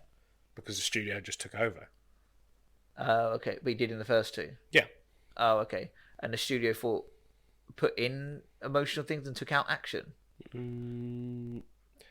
No, they literally were just like, we want this, and he's just like, well, I just want this. So Yeah, because it was like, all the bits that we love from the first two Spider-Mans, like the action and the fighting and stuff. No, all the emotional shit. And it's like, let's really hammer home. there's that. not like emotional shit. No, but the exploration of the relationships of literally, there is like a good portion of the film is just about their relationships and stuff, and it's just like I'm happy for you to explore this part of it, but this is a Spider-Man movie, and also these characters aren't the characters I've just watched for two movies. That's what annoys me as well. Probably got a little. That's bit what annoys me. There's too much of a deviation. Fair enough. The Mary Jane thing like that, I get sort of why she's being that way, but that is not the same Mary Jane. It's like she wouldn't have felt annoyed. She might have had they might have been able to represent it more subtly. Yes. She would never have felt that obviously annoyed. She'd be more happy that he's finally getting his dues. That than her thing, like that her career's kind of fall apart. If anything, the story would have been that she's really happy with it, but it's like she's sad and not dealing with it, that sort of thing. Not this kind of like, oh, him again. Like, what, your boyfriend? And that bit where like she's she comes in and like says about how like she got a bad critique. He's not making it about him. He's going, no, I went through this. Remember, it's fine. Just stick it out. Be strong. You're brilliant. You're really good. I'm pretty sure I did say it like that. That scene is a little bit like jarring, where it's just like he's not trying to make it about Spider-Man. And she just goes, just saying, why have you got to make it about? You're like, just no. Why can't you just agree with me? Like, No, I didn't like that at all. That was the beginning of the end of that bit. But no, I do really like Kirsten Dunst's Mary Jane. I'm not taking away from her, and she does it with right. But I really like Zendaya's one. I do like the character. They don't have character arcs, which is bad, and you've just pointed it out to me. I still really enjoy watching them, and I do like how he plays. I remember I've been saying for ages he's not the quippy one. He's proper quippy. He is, yeah. I completely forgot the bit where he's mocking the Avengers in the first one's brilliant. When he's on the boat and he's kind of like it's the way he goes into the when the bank, the robbers are in the bank and he just sort of leans and just like oh my god, he was in the Avengers. He's like, yeah, he's great. He is a good. He is, even though I'm like wanting him to grow up. Yeah, I know. Because that's part of Spider-Man's story, is transitioning exactly. from high school to real life. But I think he is good, and I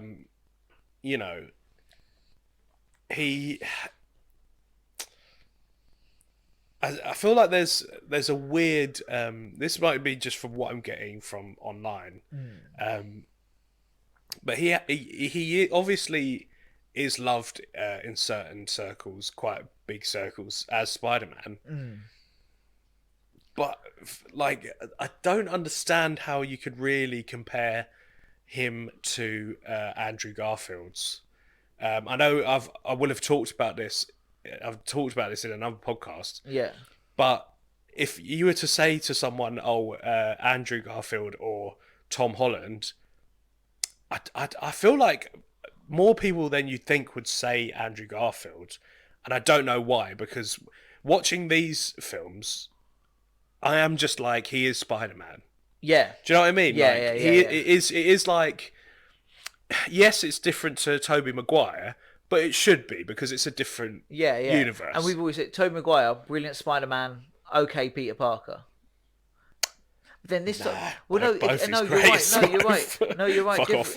What? No, Tobey Maguire's great as both. He is great as both. He looks a bit too old to be playing it. Yeah, yeah. But that's then just they acting. do tone it. But no, this time round, I was like, he's very good at the vulnerable Peter Parker, playing the emotional Tobey Maguire. Yeah. Playing so he's a bit quippy.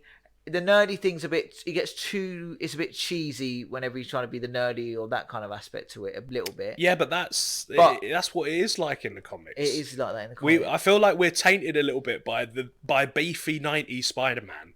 Yeah, he's a bit nerdy, but he's still got fucking so cool. absolute style. He is more like the Andrew Garfield.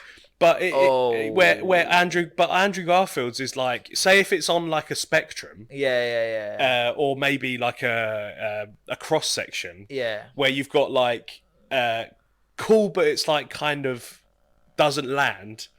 You know, like cool, but it's not actually not cool. So like hipster. Yeah. Whereas then you've got like the 90s one where it's like actually really cool. He's cool, so cool. He looks cool. He's massive. Yeah, he's just, and I'm just like, we've been tainted by that where it's just like, when he's a nerd, it's like, oh, he's a real geek, isn't he? It's just like, well, yeah, because that's what it is. It is like in the comic. Yeah. I feel like and that was our first Spider-Man. Yeah, I know. Yeah. In the cartoon, it's just like, he's intelligent, but I mean, he gets all the ladies. Oh, like, literally every other girl falls for him. Yeah. Like in the first series, it's literally just he's on a date every other week. Yeah. And the only reason he doesn't end up with them is because the Spider-Man gets in the way. I know. Yeah. And it keeps coming back to MJ sort of thing. But, you know. Yeah.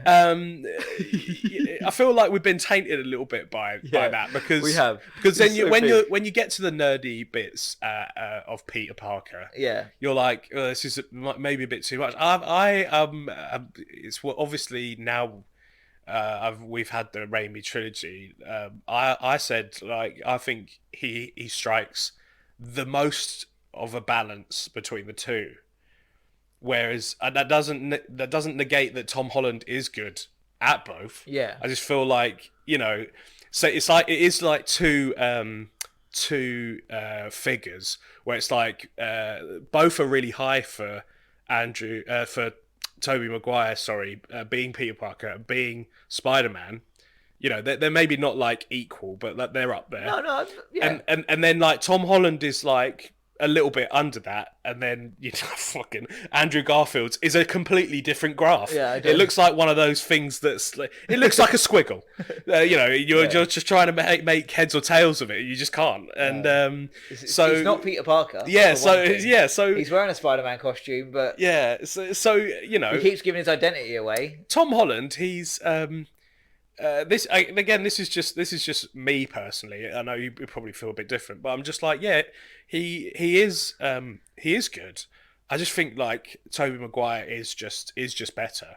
I think Tobey Maguire is a better actor. Tom Holland can play Tom Holland.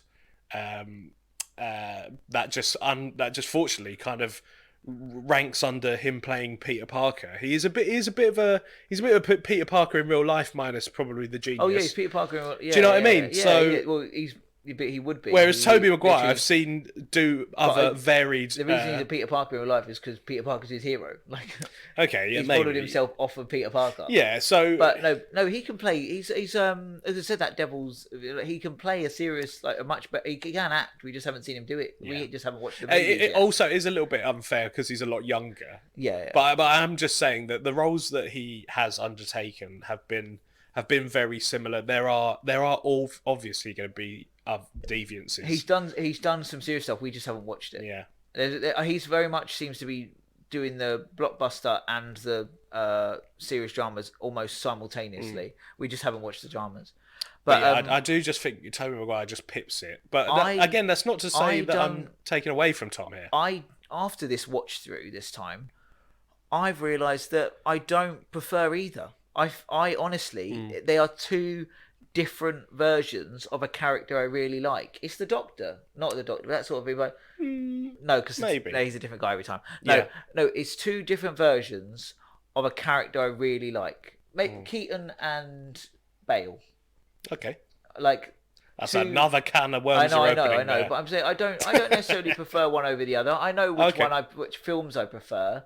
But if you actually hold it up to a type how much I enjoy watching each. You are still trying to do the same character, but slightly differently. You've got to do it differently, yeah. So they are very much. They both do, but Tobey Maguire, yeah, the storytelling in his films was a lot better. And from that, you got to see more of the character and the vulnerable side of him, and it's just like I do like how they exploit. There's some not cheesy moments. There's more. I don't want to say forced, but very much like we say about the whole juggling his life thing. And you're like, come on, man, you wouldn't. No, just no. There's that aspect, but then or just don't be a pizza boy. Yes. Like, there's a million things you can be. That was one thing that I was watching. I was just thinking, maybe try and get a different job. Be a, a bike messenger. Yeah. Be that. Yeah. Well, yeah. It could. The thing is, he doesn't want to do that job and then, have to be Spider-Man on a job. That's like in Spider-Man 2, where he's delivering the pizza. Obviously, he's delivering the pizza. He's a delivery boy, but he's delivering the pizzas, and he's just like, I really don't want to be Spider-Man doing this because I'm like, I want to just do it as myself. Just want a job. Plus, obviously, if you saw the pizza company logo on the pizzas and Spider-Man's taking them, they'd be like, Spider-Man was delivering your pizzas, exactly. Be a bit suspicious, but I understand where you're just like, probably just get try it. Not we don't have to be like, he become instantly a professional wrestler. He tried it out and he's 1-0, so he's got a good record. Yeah, so I don't really I like them both in their own different way. They are two different renditions of the same character, so I think, and my favorite character. He's my favorite, possibly character, over all fiction sort of thing. Since the 90s, I was always drawn to and stuff. But so I think they're just two very different. So I don't like to one's better than the other. I'd like to hold Andrew Garfield's in that as well, but it's just not. And it is. You could argue that it's everything I just said. It's just a very different version of a character, but they both hold. The Tobey Maguire and Tom Holland renditions are both the same base. Like a kid who is so good, so selfless that he puts everything else before himself, before even as reluctant as fuck, but in Far From Home he doesn't want to be a superhero, but at the same time Nick Fury's literally he tells him no.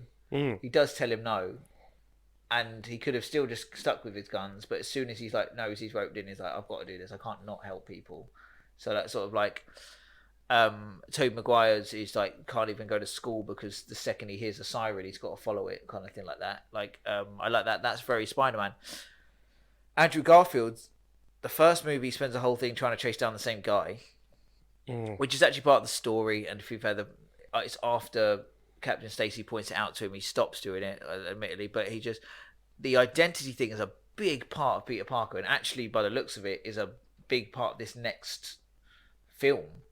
His secret identity. Yeah. It's a big driver. That his keeping his secret identity is it's a deal breaker. It will he will put that before everything, because he feels like it protects the people close to him. As much as we agree with that or not, I remember watching that bit at the end of Iron Man after watching all of these superhero things for years and years. It was 2008, so we were out of school. Like, I'm a teenager, an older teenager by this point. 2008, I would have just left sixth form, so I'd have been 18, and just obviously we've seen Smallville, we've seen Spider-Man, we've seen, but all these ones where it's like, I've got to hide my identity. I'm a superhero. I've got to hide my secret identity. And then him just going, I am Iron Man. I remember just being like, oh, yes, that's what I would do. Yeah. That's what I would do. It was a little bit like as soon as that happened, you were just a little bit like, oh, they're not doing secret identities then, and obviously later on down the line when we learnt of the MCU, you were just like, oh, they're not going to have secret identities in this, but it does make sense. But that makes Spider-Man again. They don't know. I don't think the rest of them do. The rest of them know who he is. Actually, sorry. Yeah. But the world knows who the rest of them are and calls them by both their identities. Yeah. But he stays a secret. Yeah. Which makes it even more of an impactful, which I think is a little bit of the case in the comic books anyway. I feel like there are other superheroes that wear masks, but there are mostly they are mostly people. It's mostly made up of people who are just like, no, I'm just gonna, they're not all wearing masks, they're not wearing helmets or anything. The only other one who, again, but they're always very similar characters anyway, Daredevil, who is now technically canon. Well, Black Panther's got a mask as well. I don't know if. Yeah, but we. Oh yeah. I don't know if that is really Does the world know that T'Challa is Black Panther though? I feel like he, obviously, the lineage is a bit of a secret because they don't. Because Wakanda's a bit of a secret. Yeah. So I don't think until it's literally like what happens in Civil War. Yeah. Where he takes his helmet off once they capture Bucky. Yeah. And then, literally, I think that's like a reveal. Oh, okay. I could be wrong, but I feel like the but it's he doesn't hold his identity a secret. What we see in Black Panther of his father being Black Panther is like he wore the Black Panther suit and he went out into the world. Yeah.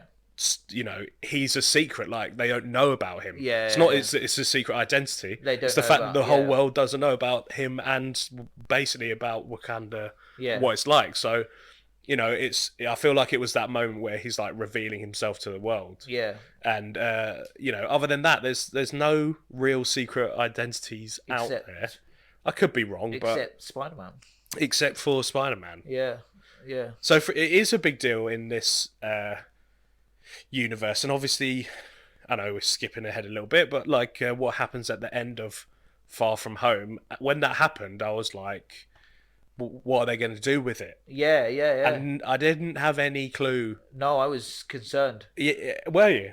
Like, I was genuinely, especially when a couple of weeks after when they told me that Spider-Man wasn't going to be in the MCU anymore. That is true. They did do that. Oh, so he ends like that. Literally, yeah. Jesus. So they brought Jonah back. Exactly. Imagine if we'd had no explanation for like why. And they've literally just done it to the guy before. Yeah. So why would they not do it again? They've obviously got no problem ending someone's arc on a horrific moment. Yes. Because they've already done it. Yeah. So everyone knows who he is before he's still in high school. Yeah, I know. He's not even worked for Jameson yet. No, that's crazy. What do they do? How do they do this now? How does he go on to become a photographer? How does he do any of this stuff? But from what we've seen of No Way Home, they kind of explain that why. I feel like it's going to last afterward. I think his identity is going to be secured by the end of the film. And it is Spider-Man lore. He does do that. He does something along the lines, but I don't think it's Doctor Strange. I think it's Mephisto. But he does something where the world forgets who he is again, including all the Avengers. Oh, that would be interesting. They did they forget who he is. Not forget who he is, but they don't know who he is, but under the mask. There's a whole thing in the comic book where they don't trust him because they don't know who he is. It's just so they have all these pillars that like they meet as Peter Parker, but there's different renditions of Peter Parker. Andrew Garfield just like his one, whoever wrote his one just went, Peter Parker, yeah. Wouldn't it be better if we just dropped everything about him? Why isn't he a really confident, cool, handsome guy? Yeah, who has no problem giving away his identity to a girl that he's been not even really dating. I know. No, when on a rewatch, again, not to retread the same ground, but when they did that, I was in the rewatch most recently. I was just like, God, I don't remember it being that easy, that quick that he reveals it to her. I don't remember Yeah, that, it was. and it's so nonchalant. Anyway, with this, um, Tom Holland's first full movie outing, I think, is a really good start. Yeah, well, It misses some points, and obviously with the scope of the MCU, I think at the time they were like, "Yeah, we don't have to do this yet. We don't have to do this yet." Yeah. You know, like Yeah, maybe, yeah. But unfortunately, then they moved on to Far From Home, and it didn't really develop the character any further. Not really. And unfortunately, again on rewatches, it feels like a bit of a wasted opportunity. Yeah, and on the scope, saying if they're considering the scope, I don't like that the him and MJ things happened off screen. Like What? the initial him, like getting a crush on her. Yeah. There was no romantic interest whatsoever at the end of Homecoming. Oh yeah, true. Yeah. None whatsoever. Yeah. And then I know teenagers, like, they literally, you fancy someone 1 minute and one minute. I know that checks out. I'm not questioning the reality. Yeah. I'm just a bit like, I would like to have seen it like develop over maybe in Far From Home. He starts to see her that way, and then by No Way Home, that's when, because they're already together. Like, second movie in, I know. Again, second movie with the others. They're not was together. like by the end of Far From Home, they are, aren't they? Yeah. Okay. Yeah. Yeah. So like, but it was just started like, we need him to be. Well, it was people literally- came back from the blip, didn't they? So that's even more time that you're just like, well, at what point were they like? Yeah, Was exactly. he like, or did he just think, I died and like half the universe did? It's been 6 months. That's enough time for him to have had 80 different crushes. Yeah. But especially in Sam yeah. time, he can definitely have had like a lot of different crushes. No, but I feel like I would have liked to have seen that. Yeah, develop, yeah. I rather understand than what you just mean. be. He's literally be in a movie like, right, here's my plan. He literally goes straight into here's my plan. MJ, I really like her. I'm like, oh, do you? Oh, okay. I was like, we forgot about Liz pretty quick, didn't you? Yeah, mate? like, well, no. I know 6 months. you had She's to been got because out of sight, out of mind. because she's the daughter of a villain. Yeah, Violet, and she's not there. Which She's makes gone. sense, but also like, hot damn, like that was quick. Yeah, it was just and like- off screen. It was just like, yeah, I really like MJ now. And I'm like, do you? Oh, okay. So I don't really like that rush into it. I like where it goes because I like something, but yeah, the whole movie becomes him trying to get with MJ, and I'm like, Yeah, oh, okay. kind of creepy. No, it's a teenager. I know, It's a I bit know, creepy, yeah. but no, it's just been like, it's very much like they were like, oh, okay, well, we want the story to be him trying to get this girl. Okay, what girl? MJ? Okay. No, I mean obviously. I know she is MJ. Yeah. It's revealed that she is MJ. Come but, on, it's gonna but happen. I feel like they're still taking a few liberties with like, oh, she's MJ, so Spider-Man. Like no, I want to see it. Let me see it. Yeah, Show me, don't tell me. yeah, exactly. And it was very much like, oh, I like her now. So just a quick catch up. Peter Parker likes MJ. Get on board. This is the movie. Yeah. And like, I was like, okay. Don't do a text crawl like Eternals though. Huh? Don't do a text crawl like Eternals. I know we're saying give us anything other than just saying it happened off screen, but no text crawl. No, yeah. That's where we draw the line. Yeah, exactly. But I understand where it is a little bit like. See, there is hints at it slightly. There's hints at her liking him.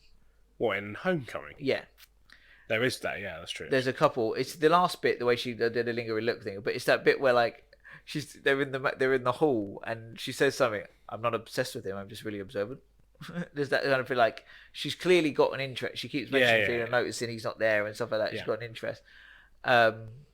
You're at this party, am I? But then and then at the end, she's where you go. Though it's like a funny moment, I've still never comfortable with that last line in Homecoming, where Happy's called him to the toilet, So he's about to leave. She's like, "Where are you going, Peter?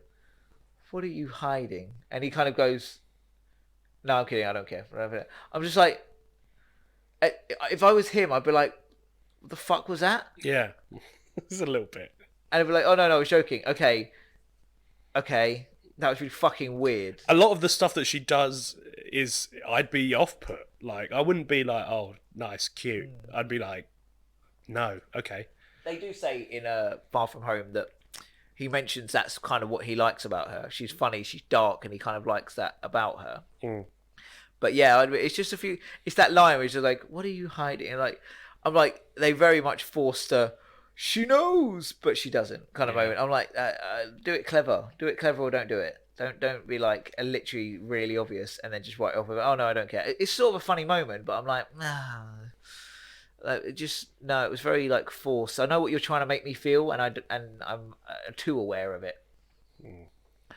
I like his and Happy's arc. I think that's quite a cool one. I like his and Happy's relationship as well throughout the two we've seen so far. The whole like he literally is ignoring him, sort of thing. Like at one point. Also, so there's a few points in it that I wouldn't necessarily call these plot holes. I want to call them in his defense. Right. Okay. Okay. So the first one, he's literally trying to get hold of Stark constantly. They don't even text him back. I know. That is brutal. Yeah. That is, we will contact you. Oh, I didn't. You can text them back. Yeah. You can drop in like, "Look, kid, it's okay. Chill out. We'll contact you." Like, don't just ignore him. I know. That's like, fuck off. Look, you saw the list as well in that first text in. It's just like, no, that's just cruel. It is cruel. The other one is where it, what is it? Where he shows up. You know, when he shows up to tell him off. You know the whole bit where he gets out of the suit and he goes to talk. He goes, 14-year-old kid, and he goes to correct him to 15. Tony Stark interrupting him was ad lib. Like it was, I think there was a bit more Tom Holland was supposed to say, but Downey Jr. was like, no, this is what this scene needs to look like, and he kind of like, it worked quite well. It was a really good scene. But when he's just like, "Who do you think called the feds?" It's like, okay, why don't you let him know? Yeah, isn't it? Like he's literally the guy who told you. Like who? Like the feds were there. Who do you think called him? It's like, oh great. So he followed up. That's all he wanted. Yeah. He wasn't even necessarily saying, "I want to get involved." He was just telling you about it, and you didn't bother with a, no. "Oh no, don't worry, we saw your messages, we read all your texts." He reveals later on that he's literally been reading his texts and his messages and stuff, and he's just not replying. He's just like, fuck off, mate. Tony Stark is a dick to a kid. He's a dick to a kid constantly. Yeah. And they do it more than ever than this one. And you're, at the end of Endgame, when he sacrifices himself, you're supposed to be like, God, wasn't he such a father figure? It's like, yeah, a deadbeat dad. Like honestly, a deadbeat dad. A fucking deadbeat father. It's like where he brings him to at the end of Homecoming, where Happy brings him to Avengers Tower, and he's walking along like the whole like, "You screwed the pooch, kid, but you fixed it," and he's like, and I feel like that thing I did was kind of like pushed you forward. It was like the tough love thing, right? No. You can see that Tony's like didn't do it. That's not why he was doing it. No, not at all. He was literally just like, "Right, okay, give me the suit. You're not trusted." Of course he's not trusted. You're not even talking about it. You've given him this suit. Yeah. And not even taken the time to train him. Yeah. Or you've given him training wheels initiative, but no training. Yeah. You're just like, "Oh, by the way, one day when you unlock this," it's like, "Okay, are you going to teach me?" No. No, why would I do that? Not even going to tell you that there is a training thing. No, You're just, here's a suit and it does this. Yeah. Oh. In that respect, I feel like the screenwriters were like, we need Tony Stark to go away, because honestly, he'd just solve all these problems if he was here. Yeah. Do you know what I mean? Yeah, I get that. Yeah, I know. Tony Stark's input into the MCU is, it went from kind of realistic kind of technology, where it's just like he has a suit. I say realistic in inverted commas, but it's like, I know what you mean. Yeah, it's kind of baseline. You're like him in a suit. You're like, he worked out the technology. He's a ex weapons designer, so it makes sense. And he's supposed to be supposed to be a genius. He's literally supposed to be a genius. Like they reflect that in Avengers when he basically learned about gamma radiology and stuff overnight. that kind of thing. Like, yeah. And then by Avengers, the original Avengers, which is only 2 movies for him in, it gets to where it's just like, well, this is what we need. Like, this is, you know, what we need to think of something for, you know, the plot to move forward. Tony Stark's a genius, so he's obviously made this thing. And this is one of the most, one of the worst offenders for this is around this time, where it's just like, you know, Tony Stark's made a suit that can literally do anything for a 15, 16-year-old, and, you know, who doesn't even need it because he can. I know he doesn't need it, and in comparison to the other suits, you know, Tobey Maguire's hasn't got any technology on it. It's just a suit he made. Yeah, the most implausible thing about his is how good it is. Yes, actually. But they do. But then I can believe it. Does a bit of trial and error. I've seen some cosplay. Yeah, and then Andrew Garfield's it's got web shooters, and I think he's got like some. Oh, that's true. With Tobey Maguire, the argument I prefer web shooters, but the argument for having it built in is it eliminates the whole. Where did he get the ability to make web shooters? Anyway, but they kind of they do show you building the web shooters, so you. But then the technology already exists. Is just a Tony Stark suit, minus it hasn't got any like built-in guns or missiles. Or lasers. Doesn't it? Actually, it probably does. Like, and I'm just like, that just takes away from Spider-Man being a teenager, friendly neighborhood Spider-Man. He's literally just. He is just Iron Man. He's just Iron Man, yeah. With Iron Man, under the armor, is super strong, and fast, and it's the best power set. After Superman, Spider-Man's best power set. Yeah, maybe. And then Wolverine. Yeah, I feel like that's a discussion for another time. Okay, possibly. It's a superhero podcast. Yeah, but but no, I much as I like the suit, and I like the thing. You get some funny moments and stuff from it, but it's still very Marvel. It's like I was thinking this. The other two, literally, one thing credit I'll give to the Andrew Garfield one as well is you get to see him making the suit.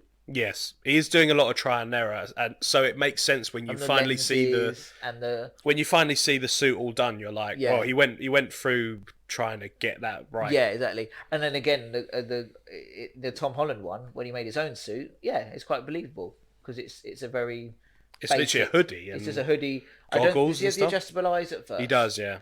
But you can get them. Can you? You can order them online. Yeah. Okay. So now it's a real technology. They're an actual real. I don't know if they were before or not, but yeah. So the fact that he had the lenses sort of thing, I like the retractable. I like the moving eyes. I think it does. It's a lot more motive. Makes sense. They've added that to it, but they've done it in a realistic way. It doesn't take you out of it. But it's the suit. It just does even Edith. It just does everything for him. And you're just like He gave him these glasses. Yeah. Also, when did he assign the glasses to Peter? No one knows. He was dead. Peter was dead to him, and then he was alive for 5 minutes, and then Tony was dead. Yeah, literally. So when did the glasses come about? Did you just have them ready? God, that is a plot. These glasses that at a whim can see anyone's technology, hack anyone's technology, see their personal data. So there's a lot of ethical questions I've got to ask there of Tony Stark. It's just awful. Happy puts it best in Far From Home. Like, you're not Iron Man. You couldn't live up to Iron Man. Even Tony couldn't live up to my Iron Man. I love Tony. I'm his best friend, but he's a mess. And he is. He is absolutely a mess. But even think the irresponsibility about, hey kid, come up there. We finally accepted you in the Avengers. Here goes your suit. By the way, there is a press conference behind that door.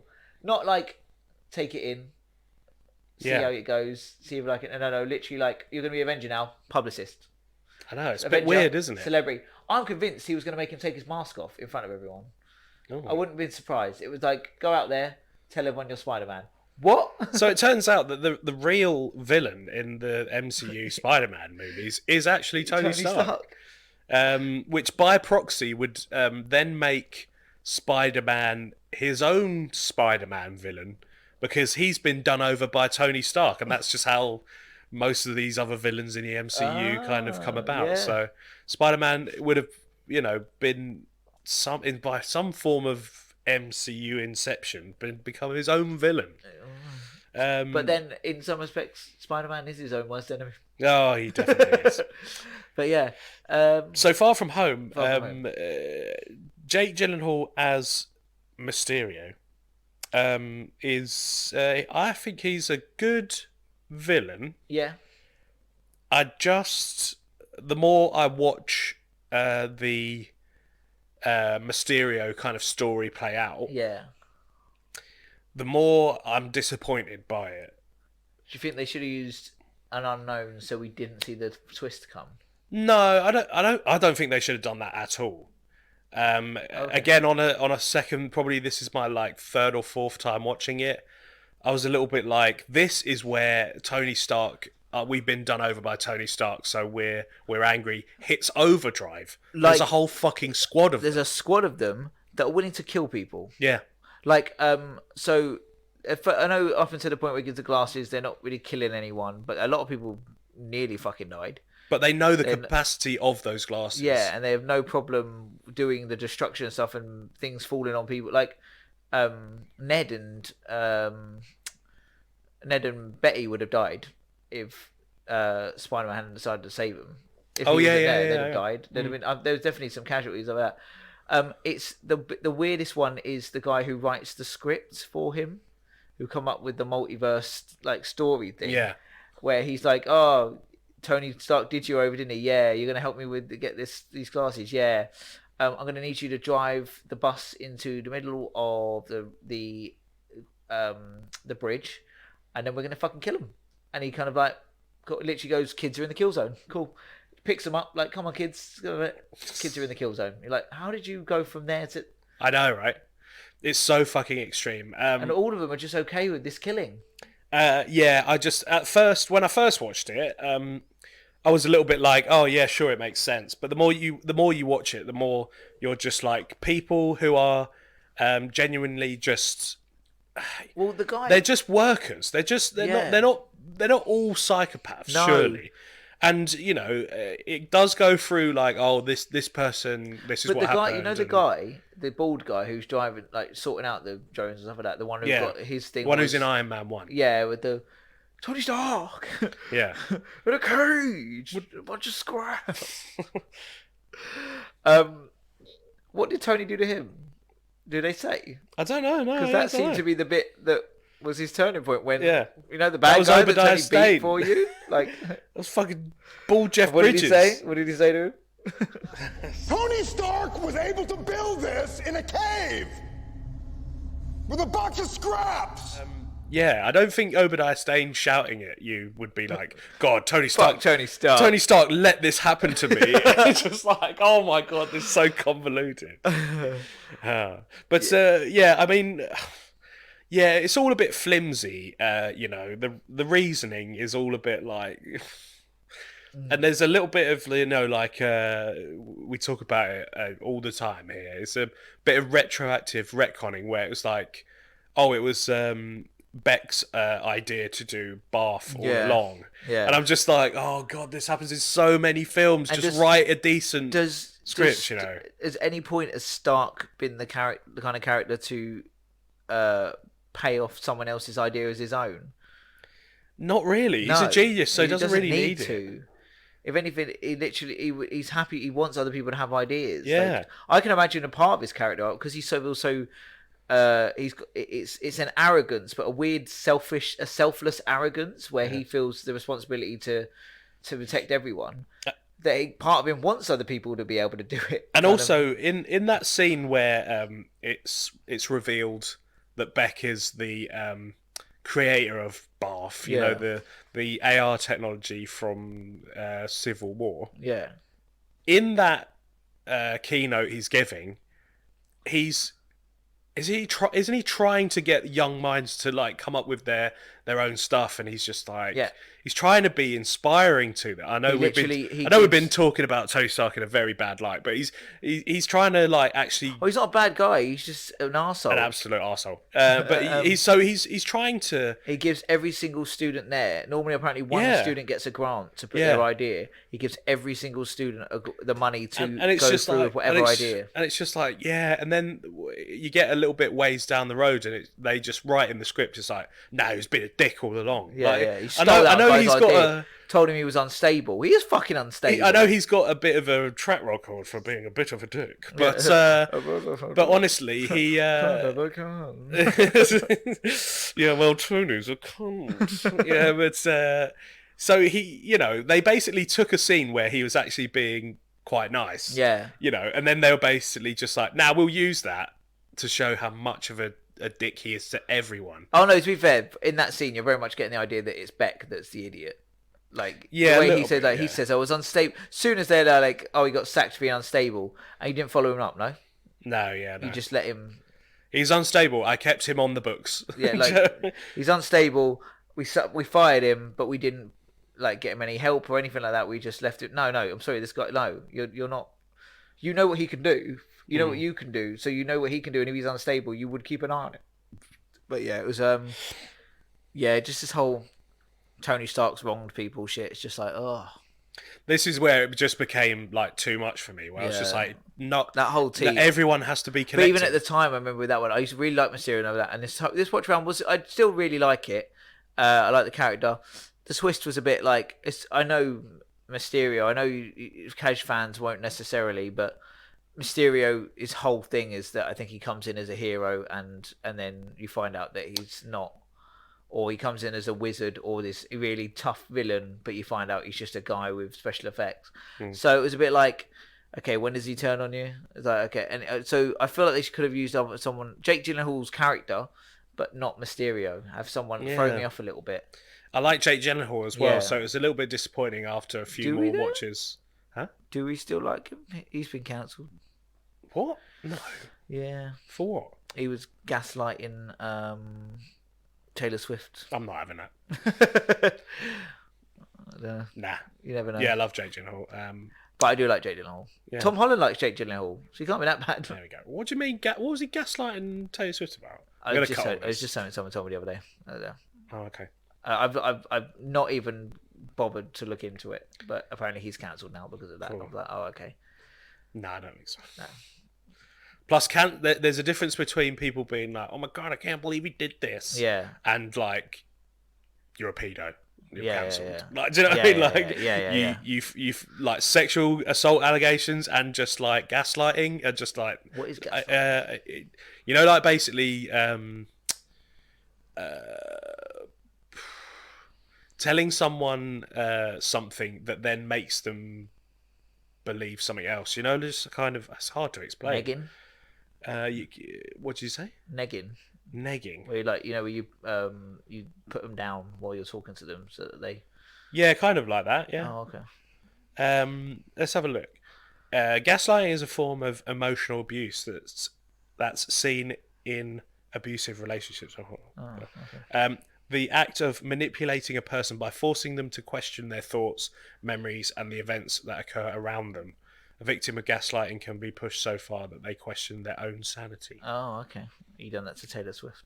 I mean, definitely not. Like, It is Taylor Swift, so. I mean, you cry wolf in it. So. Or make albums. Just need a new song. Oh, but apparently the latest song is about him. That's what it is. So it's like, oh, okay, shocking. Yeah. Sorry, cut all that out. Yeah. Jake Gyllenhaal's so great. We don't get cancelled. So, I like Jake Gyllenhaal. No, yeah, he's really good in it. I really like him, but yeah, really good in it. But misused. I would have he misused. I mean, no, yeah, just because like it was such going to be an obvious. That and then just like the the whole drive for the villain is quite flimsy and overdone. I got screwed over by Tony Stark. It was so done by this point. Yeah. That they've literally did 2 Spider-Man movies where the villain is like, curses to Iron Man.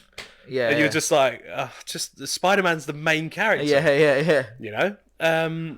Yeah. And yeah, everything just has to revolve around Iron Man, and I was a little bit like, oh no, it's just. But it was. But yeah, I like the character. I like that whole scene when he's first like fucking with him with the illusions. You know, where it's like putting him through different suits. He gets beaten up by himself. That kind of like all of that whole like psychological. Well, you know, he follows him once he works out it's Beck. Yeah. And he follows him, and it's a whole fake thing about because he needs to find out who else he told. That whole scene and stuff like that. That's brilliant. Yeah. So fucking dark. Yeah, 100%. Yeah. Like Very dark. Iron Man coming out of the grave with a broken. See that scene was cool, like with the effects, and you wanted more of that from Mysterio rather than using his powers to just make a city look like it's being destroyed by a fake threat. Yeah, you wanted more like psychological use of his powers, like in the comics and stuff. Yeah, so, I feel like that was a really good scene. A bit like redundant. Yeah, because it was like more. We could use more of it. Yeah. You know, these films were a little. And it's bit one of like... these. It's one of these films as well where it's like when the villain reveal happens from the character you've liked. It's like, how are you ever able to act nice if you think your behavior is okay? How did you know enough to know that you had to act differently to be acceptable? Like, because he literally goes from really nice guy, really inspirational, has really nice conversations with him, to I'm a fucking psycho. I just kill everything. Yeah. Now I got to kill Peter Parker, and that's your fault. And it's just like, what? He is a psychopath. Yeah, like... I know, but I just don't like this when they do the switch. Like, so they knew enough to act the opposite to the right moment, and then as soon as they didn't have to act anymore, they just went full psycho. I'm a bit like, eh. But yeah, I really, really like that scene where it's like both the illusion scenes, but a bit where he the double swerve. The double, yeah, pretty much. Where he thinks Nick Fury was at least real. He comes down, and then it's not, and he gets him hit by the train. Love that bit on the plane, but it's a bit more Tony Stark thing by this point. But a bit where they're talking about where he's like, "I miss him," that sort of thing. That's a nice moment, but it's just more. It's a fucking Spider-Man movie. Why are we still talking about Tony? Even the way he's building his suit. I know. It's yeah, this. I'd say there was good bits about this film. Some of the action's really good. The films are great. But if anything, there's bad bits. We've been talking about how Far From Home is like has a wasted villain, and it's like flimsy drive, and you know it all doesn't really make sense. It's all been done before. Yeah, and you're just like, yeah, great film. Still a great film. I don't enjoy it. But yeah, no, there's some good bits. The cinematography in it and the effects and some of the fight scenes are actually really good. I like the final resolution bit, although it's just his Peter Tingley wasn't working, and then it was. Yes.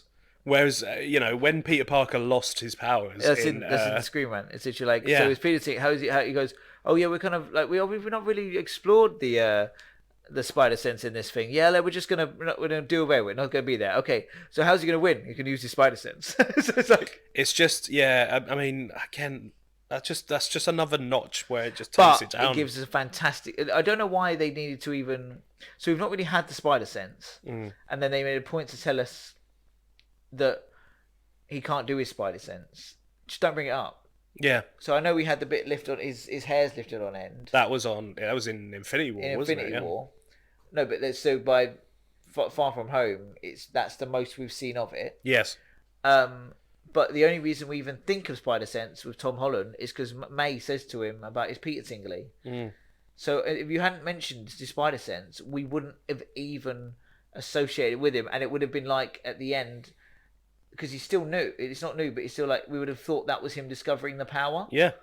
But yeah, they should have just not had that or in him there. telling Happy, going like, "I've got this other sense." Yeah, I'd be like, "Oh, okay. Oh, he has got the spider sense. He must be getting used to it." And then he just, but it's a brilliant scene. That bit where it all goes, he tries to fuck with him again, and he just kind of goes, and it just takes out all of those robots. It's a great scene. It is good. That whole bit with him taking down the robots and stuff like that on the bridge and stuff, it's all really, really good, really well done. It's just a shame that the build up to it is not as good. It's just a bit. Yeah, I suppose it is. It's a bit.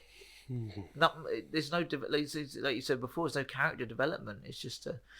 And the hopping around Europe, which is pretty much like the whole film. Yeah. I'm just a little bizarre. bit. I'm just like it's not necessary. No, it was bizarre. Why are we? It was. Why? I think it was literally just because they were thinking, let's just subvert expectation and just have Spider-Man not in New York and just have him globetrotting. Yeah. And you know, all right, you might say, oh, they're on a school field trip. I'm just like, yeah, that's just Also, that's just an excuse.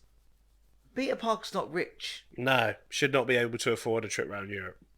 Especially, and I can't fucking afford it. Able to. We couldn't afford. One year, our school couldn't afford France.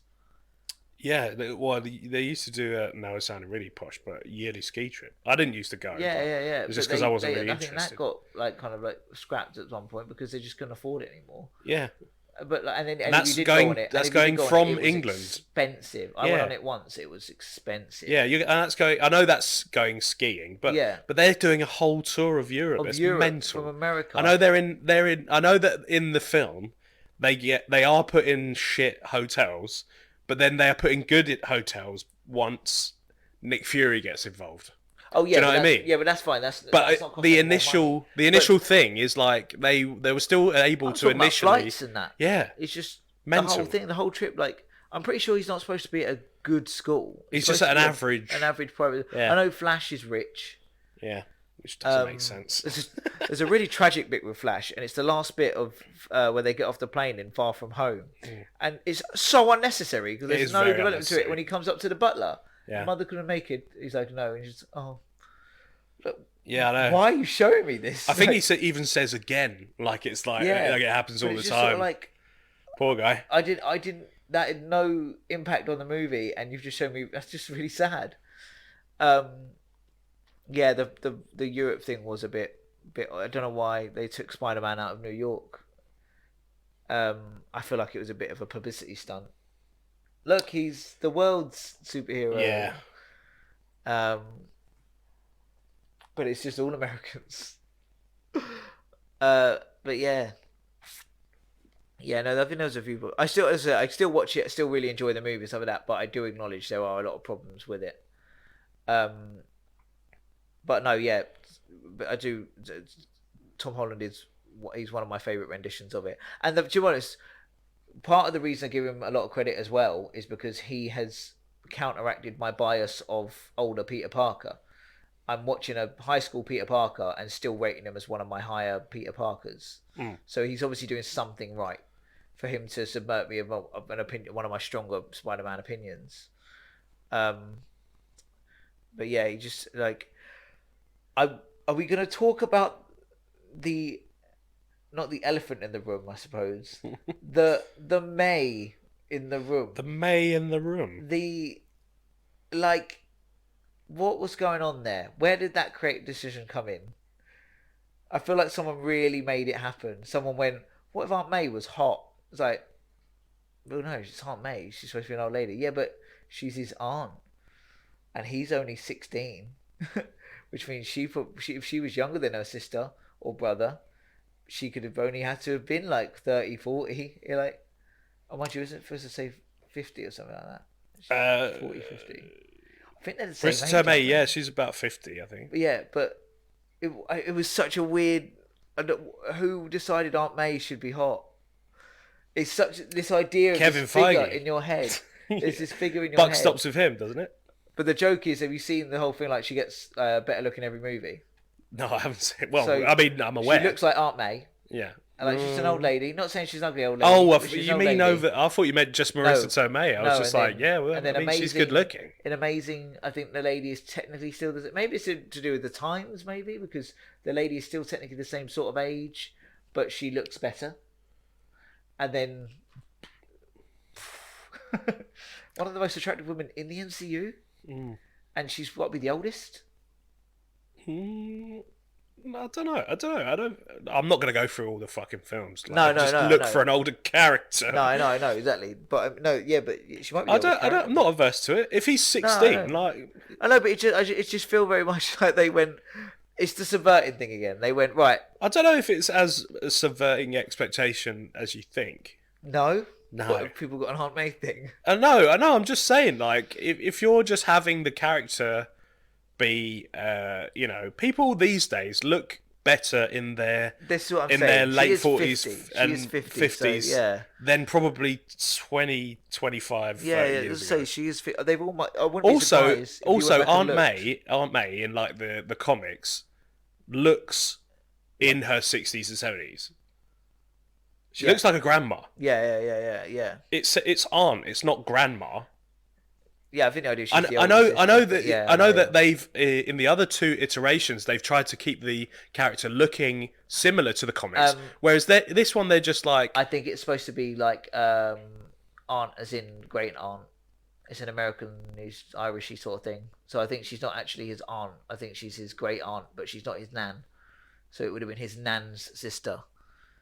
They have. It's like it's the only way I can think. I don't of know. why. I don't think that's right. I just feel like that was the He's 16 with style. an elderly aunt. You have elderly aunt. They have elderly aunts in or it might be his mum's aunt. I just think I think it's aunt, and the style that they went for in the comics was actually nan. Do you know what I mean? Yeah, She looks like a nan. Yeah. But like, if you were like, well, He's 50. like you said, if he's so young, and say that the 50's quite old. Say that the aunt is younger than the actual mother. Yeah. Then it's just like it would just make sense that she just looks like that. If he's 15, the aunt could be older. She could be the older sister by a couple of years. Yeah, exactly. And still be the same actress. Yeah. But I don't think it's aside. The hot thing aside, she's a brilliant rendition of the character. Like she's out of the three, she might be the better one because she is a bit more like Aunt May, especially if you think more of the Aunt May in the game. And a little bit in the comic books as well, where she's quite a strong lady. Yeah. Whereas in Rami's, she's brilliant. She somehow treads that. She's the fragile old lady when she needs to be, but then she's also this really strong kind of like. You can see why Peter is the way he is, that sort of thing. Like, in Rami's Aunt May, I do really like her. Again, though, I don't think I would say one over the other. I think it's just two renditions of a good character.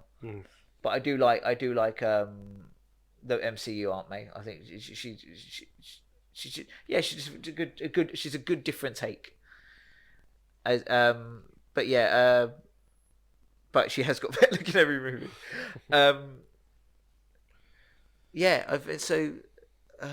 Far from. So yeah, I do. So Homecoming is definitely the better of the two. The much better by a margin. But I do really like. I would take Far From Home any day over any of the Amazing Spider-Man and Spider-Man 3. No. I really don't like Spider-Man 3. We get it. Well, I think we've got that from. It was so from painful. our. I think I was texting you during, wasn't I? From over, an hour and 45 minutes worth of talking about the MCU Spider-Man. I think we've got that you don't like Spider-Man. When I was watching it the other night, I was texting you, wasn't I? And it was I was not. Yeah. You were not enjoying it. No, not at all. And it was very much. It was even harder to watch. Amazing. Oh yes. Like it was really like I had to make myself watch it all, and I was like, I'm not watching the second one. I remember not enjoying the second one, and I enjoyed this one, so there's no way I need to see what happens there. I'm really not looking forward to Electro or Lizard, but okay, so it's a bit of a scad, but I thought we've kind of got covered. Should we do some? Yeah, let's do some ratings. Predictions. No, let's do some ratings on these movies. Oh, ratings of these movies. And we'll talk about what we think is coming up. Yeah, comes next? We'll do a bit of speculation. Okay, so Homecoming. One. So out of 5, I'm thinking either Karens or Shockers, because there's two in this movie. Expendable Shocker characters. Swap-outable Shocker figures. Yeah. Could do it out of wasted Donald Glover cameos. I mean, because him as Prowler. Yeah, but like I don't think Aaron Davies. Yeah, I don't think that's going to go anywhere. So it's. Do you really not? Yeah, I feel that's wasted. Just literally just there to talk about his nephew. He's not. I don't think he's going to be in No Way Home. No. I don't think that. Like, this is the thing where maybe they do Miles eventually. Yeah, but I feel like it's maybe just too late. You know, Donald Glover is just too big, I think. Yeah, I think he'd come. Hopefully, I'd like to think he'd come and do it, but I don't know. Reckon? He's a bit of a nerd. He'd be a Spider-Man. He'd probably. I would imagine him being a bit liking the idea of the role. Could do it out of 5. God. 5 broken Lego Death Stars. Yeah, okay. Yeah, that's fair enough. Yeah. So what do you give Spider-Man Homecoming out of 5 broken Lego Death Stars? So rating 4.5. 4.5. 4.5. Just because of that's very high. It's not quite 5. Just because of some of the one in my range of what a 5 would be. Right. I don't know. Actually, it's very, very good. It hits every mark. No, 5. Every mark. 5. It does. Crikey. Homecoming. Yeah. Yeah, it gives me everything I want from a Spider-Man movie. Right. It's a shame I didn't get to rate the others, but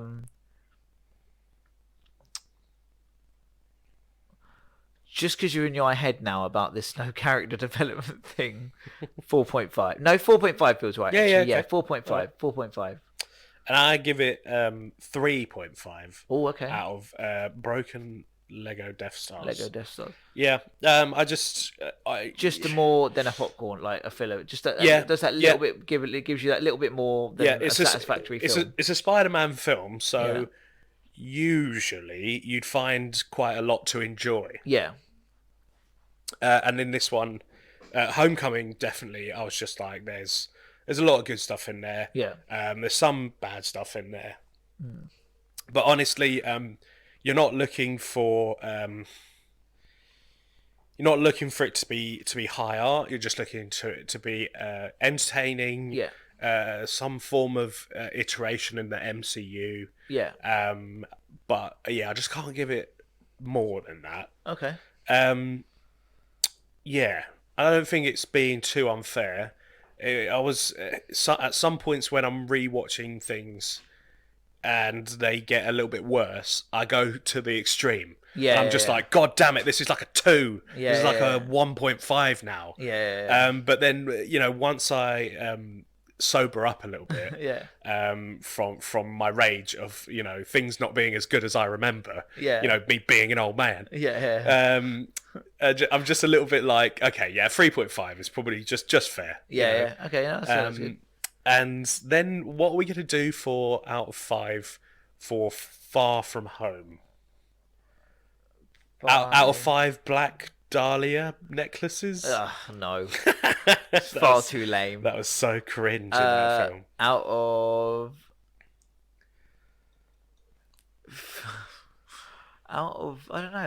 5. Out of 5 disgruntled ex-Stark employees. Yes. Perfect. Yes. Oh. Nailed it. I'll let you go first again. Okay. So this one, as I said, still really enjoyed it. Absolutely enjoyed it. Really good movie. Even in terms of Marvel, it's not one of my top. Wouldn't make a top 5? No. Wouldn't make a top 10? No. Wow. Oh, top 10? I don't know. I don't know movies. for sure. I've not even thought about that. Yeah. Let's not open the biggest can of worms there. It definitely wouldn't make a top 5. because yeah, no, not at all. Homecoming might. Homecoming might even not. It might even my Homecoming might not. But yeah, no. I would say 3.5 because similar reasons what you said. I really enjoy it, but there are some problems with it. I'm not seeing things. I'm not sitting there like, oh god, this movie's so shit. And, oh my god, it's so shit. It's just on discussion. You're like, yeah. You can't ignore the problems with it, sort of thing like that. And yet, you still give it a 3.5, even though. No, because I still really enjoy it. Right, I still like the movie as a whole. So like subjective as like I'm purely just watching a movie, sitting there, wanting to put it on, wanting to see it, and that sort of aspect. I really enjoy it. Of course, once you pick it apart, I can pick it apart. But so you can pick apart any movie. That's thing. Like, I just can a little bit too much to be able to give it a 4. So I'd say 3.5. Yeah, okay. It's still a really good movie. I think it gives me more than just a satisfactory thing. I do really enjoy the movie. Yeah, so 3.5. Unfortunately, I'm going to be really harsh on this one and give it a 2. Oh, okay, yeah, it's harsh. Just because it doesn't get better with a rewatch. Yeah. It either you notice more that is just kind of wasted. I was gonna give it a 2.5 because there's some good scenes and again the effects are good. There's some good fights. One good little weird nugget about it I noticed is Samuel L. Jackson playing his normal role. If you watch carefully, he's acting a lot like the Skrull. Right, yeah. There's little parts, even like facial thing like that, and the way he's acting, it kind of reminds me of, like, especially that end bit with that interaction with Happy. You can sort of see the Skrull in it, so it's almost like in his act, he's taken into mind he's supposed to be the Skrull being Nick Fury, and he's playing Nick Fury that way. And I thought it's quite a nice little like credit to Samuel Jackson, to be honest. Yeah, there's just not enough that but drag it out of. No, that's fair enough. Yeah, from what you've said about it, 2 makes about sense. Yeah, it's certain bits that I liked about it when I first watched it, I now don't like. Oh, okay. So I thought Jake Gyllenhaal was really good, and then I thought, this makes sense, and then second and third rewatch, I was like, that is ridiculous. Yeah. So yeah, Tom Holland is still really good as Spider-Man. Yeah. That is kind of really what saves the movie, and what I was thinking about giving it a 2.5 is because yes, I already said that there's no arc for anyone in the MCU bar 1 or 2. Yeah. Don't get me wrong, I'm not about to say that Tom Holland gets an arc in this one. No. But I'm just like, I still want to see him as Spider-Man. Well, if we really like the MCU. Yeah. And if that fact is true, they can coexist. Controversially, I've had to admit to myself that my like, or my adoration for the MCU has waned this year. Is that because of the recent renditions, or just on recent renditions and rewatches? Rewatches, okay. Some films stay the same or even get better. Yeah. Infinity War, I'm looking at you.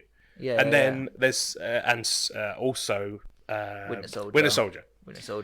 So, and then there's rewatches that doesn't really hold up. That's fine. There's films in there that are well documented for not being good films. Yeah, blah blah blah. Yeah. I can still sit down and watch them, even though there's a couple that I wouldn't go there unless we're doing a review. Yeah. And unfortunately, this Far From Home is falling backwards. Yeah. Instead of forwards, or staying the same. And so I had to give it that low. And the MCU is just kind of it's kind of like, it is a bit of fatigue post Endgame. I know that Far From Home came out after. And that, but you could, Far From Home, the reason I would say mark it down a bit as well, what I do as well is I mean, it should have ended with Endgame, but at the same time, there was all these new characters we'd only just been introduced to. I'd like to see more of them. For some reason, they're being put on the back burner. It would have made a nice epilogue, and they didn't really do that. No, they could have set it in New York. They could have covered the blip out spill, had a villain in there somewhere, and it kind of just MCU wheeled off. Because obviously, Endgame is so big, grandiose. Endgame is the penultimate episode of the series, and then that final episode you have in a season is usually a bit of a wrap up. Yeah. Get people. Spider-Man could have been that, and it was more. No, let's make it its own thing and carry on. So it was, yeah. So yeah, it's dragging its heels. Yeah, I feel. It's really fucking weird because usually when a franchise gets to this point, I know there's not been much that's been like the MCU, but when a franchise drags its heels like this, you know it's not long for this world. Yeah. But the MCU, looking at that Disney Plus and movie lineup for Marvel, almost makes me want to be sick. Because honestly, there's so much fucking content. I saw another list of and you know that look, WandaVision and Loki are top notch. Yeah. Whatever and I'm you genuinely like. looking forward to Hawkeye. I am too. Yeah. And I know that it must be a little bit like, well, why don't you have faith in them? But I'm just like, because it's just like an avalanche. I saw another stuff. picture of something the other day, and it's literally like what we said. Every character, seems to be getting like a fucking. And I was just a little bit like, and there's movies coming as well. Yeah. And it is just going to be a bombardment, and it's not all going to be good. No. Whereas there was a period where the MCU was putting out top movies. They've gone real. I'm talking like not just like good for action heroes. No, good. Good for movies. It's not going to be like Oscar winning, but it's good. It was an event. Movies. Yeah. And I feel like that consistency. Bollocks anyway. Consistency probably post Avengers, initial Avengers, or post Captain First Avenger. Yeah. Captain America First Avenger. There was a great run. Yeah, absolutely. I can't really pinpoint where it faltered a little bit getting to Infinity War. I know, but like it's going to be a little bit. But there was definitely a little bit of consistency. You had good films coming out. You had Guardians. You had fucking, like I said, Winter Soldier, all that, and then you had like I still think Age of Ultron's a good film. I like Age of Ultron. It's very controversial, but I really, really enjoy it. Yeah, and so there was a period where it was just like they were events. They ended up being good movies or great movies. Yeah, I feel like that period is over. It ended with Endgame. It ended with Endgame. And you're just like now it's going to take a lot to get back to that level. And I don't mean a lot of content. I mean a lot of hard work making a good script for just one piece of content, you know. And I don't know whether No Way Home is going to... I think we said this before on one of the podcasts where... I think we said that either Shang-Chi or Black Widow would be the tipping point. I feel like Spider-Man is going to be the tipping point. Spider-Man is, 100% Spider-Man is. Because it's the next big event, and the next big event in the foreseeable future. Because you can say Doctor Strange, Multiverse of Madness is going to be a big thing, but it's not Avengers or Spider-Man. No. So it's not going to be as big. Yeah. And then on the horizon, there is no Avengers.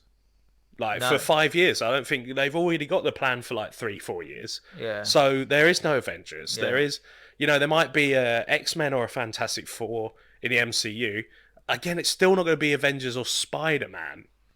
X-Men might be as big. Fantastic Four's big, but nowhere near Spider-Man. Yeah. So this is going to be it. So No Way Home, Avengers is big because of the movies. Spider-Man was big before. Oh, 100%, yeah. Like we just said, he's been around. So getting on to No Way Home, I'm 99.9% sure that they're in it. Oh. So I thought you were 100. So there's only a 0. Whatever 1% I said. Yeah. I'm happy with that. But There's but chinks in the armor. and do you know what? The chaos side of me wants them not to be in it. Because I want to just see what the reaction is going to be like. I want to live in a world where I want to go and see subjectively, judge the movie, see if it's really good, and see if it gets bombed because two characters weren't in it. That's ridiculous. Honestly, yeah, just the the Magneto in me is just like just take them out of the film. Just don't make sure they're not in it. But I'm 99% sure. I've said it before. So I almost don't want them to be in it because it's very much feels very Snyderverse. No, it's just I don't think it was. Oh, it's definitely not willed into existence like the Schneider cut. No, nowhere close. Because I realised this the other day. It falls into your point about what you said in the James Bond thing. The rumours started after. It would have had to have already. They would have to have already been in it. Yeah. Before people started saying they were. You can't just be like having these megastars in this production. Yeah, exactly. Just because a couple like 10 to 100,000 people on Twitter said about it. I mean, everyone thinks as soon as the idea was pitched by whether it was a fan fiction or whatever like that, everyone's like, "Oh, that's got to happen." Yeah. But by that point, the film was already well on its way. Yeah. So I said one of the reasons I am happy for them to see it is if it was already an idea. That seems to be the case. Yeah. So that's good. The other reason I'd be happy to be in it is if it did get around, but it doesn't seem to be this case. It did get around. Someone went, "Oh, imagine all these three were in it," and then a screenwriter went, "Actually, I've got a really good story for that," and wrote it. It wasn't that because by the time it got around to that, or maybe it might have been that a little bit, but when it really exploded. They were too far into filming. There was no way they were going to just change it. So maybe they are in it. I can never get 100%. I can get 9. I can't get past 90. I'm like, I think they're in it, but I really need people to. And what I think is as well, it's a bit of an arrogance. I just want to be able to, if not, I'll be like, I told you. But like, I want people to know that I don't 100% believe they're in it. It's important for me that people know it. But I think there's going to be a lot of nervous people in the cinema, but excited. Yeah. It's going to be a weird feeling because even with Endgame, there was things you knew that would happen, and it was really good. Back. Yeah, and you know, but that moment was still one of the best moments. Oh yeah, there was great moments, but that was like there was anticipation because. You were just like, oh, it's the next event of the Avengers. It's only a year later after the other one, and it was just like you want to know what happens in this movie. This one is basically built on like who's in it, and like rather than like what's gonna happen. Yeah, because you know, my biggest intrigue is what's gonna happen because of like we said at the beginning how Far From Home ends. Yeah. I have no idea. How are they going to get from point A to point B? As a bit of a film buff, a bit of like understand the process of a writing and some of that, I couldn't work out, which is quite a nice feeling. I couldn't work out what they're going to do. So I want to see what they're going to do. It's going to take me by surprise, whatever they're going to do. I know a little bit now what they're going to do because of fucking trailers. But, and I was like, oh, that's a very good idea. Okay, I would not have thought of that. So yeah, I'm very curious about. I'm more. To be honest, I am genuinely more looking forward to the film than whether they're in it. Yeah, okay. Yeah. But because I know they're in it, I'm now. You don't know. Yes, I do. I've seen so much. Yeah, I know, but you don't know because you said 99. If you knew, you'd say 100%. They are. Part of you just won't let you accept it. They are in it, and I've definitely been. I think they're in it. I've definitely been infected by Harry because there's only one Spider-Man. It's Tobey Maguire, and he's coming into the MCU. So it's gonna be. I mean, there's only when this goes out. There's only, I want to say, possibly a week before it is released. So I think I'm going to be strapped to my chair, just like not going anywhere, turning my phone off. I mean, we are expected to see it one day after release. Oh, really? And honestly, I'm not looking at my phone. yeah, How are we going to communicate in that day? no idea. We'll just have to only use WhatsApp. I'm going to delete Twitter, Instagram, and Facebook. I might have to move them away from my interface. Not off honestly, my phone, the day just so before, they're not on my interface. on the 14th, I'm going to have to delete the Yeah, apps. because out of habit I go in and press Yeah. it, so I'm gonna have to get it off of my interface just so I can't do it. Yeah. Amount of wrestling wins I've lost that way. Yeah, it's gonna be a tough one. Oh. I'm looking forward confident? to it. I'm looking forward to it. Yeah. But I'm very skeptical because of how the Marvel movies have been to this point. Yeah, that's the issue. But I keep coming across. We seem to be in the minority. I mean, Or most, can't account for taste. So at least the people I'm encountering of different types of people quite like Black Widow, really like Shang-Chi. Some of them like Eternals, which baffles me. Jesus Christ! But this is what we were saying in the Eternals one. Everyone's going to interpret it differently and like it differently, and I know. As passionate as we feel about our opinion, it's just our opinion. Yeah, it is. Yeah. But no, there people seem to be quite happy with the MCU so far, and I'm like, okay. Okay. Here's the thing: it's been so long since the MCU started. They're the same people that were like, "Oh, WandaVision was really boring at first." Fuck off.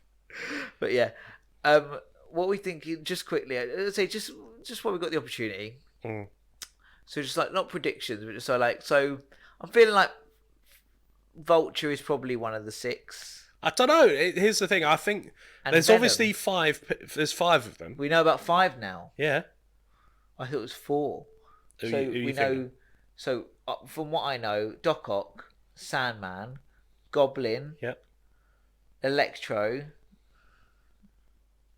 Lizard. Lizard. I forgot about Lizard. I was like, okay, is he gonna get there? Yeah, the 2. I don't know. Terrible ones.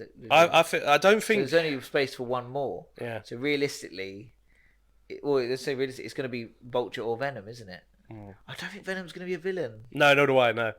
because it wouldn't make sense for him to be a villain. No.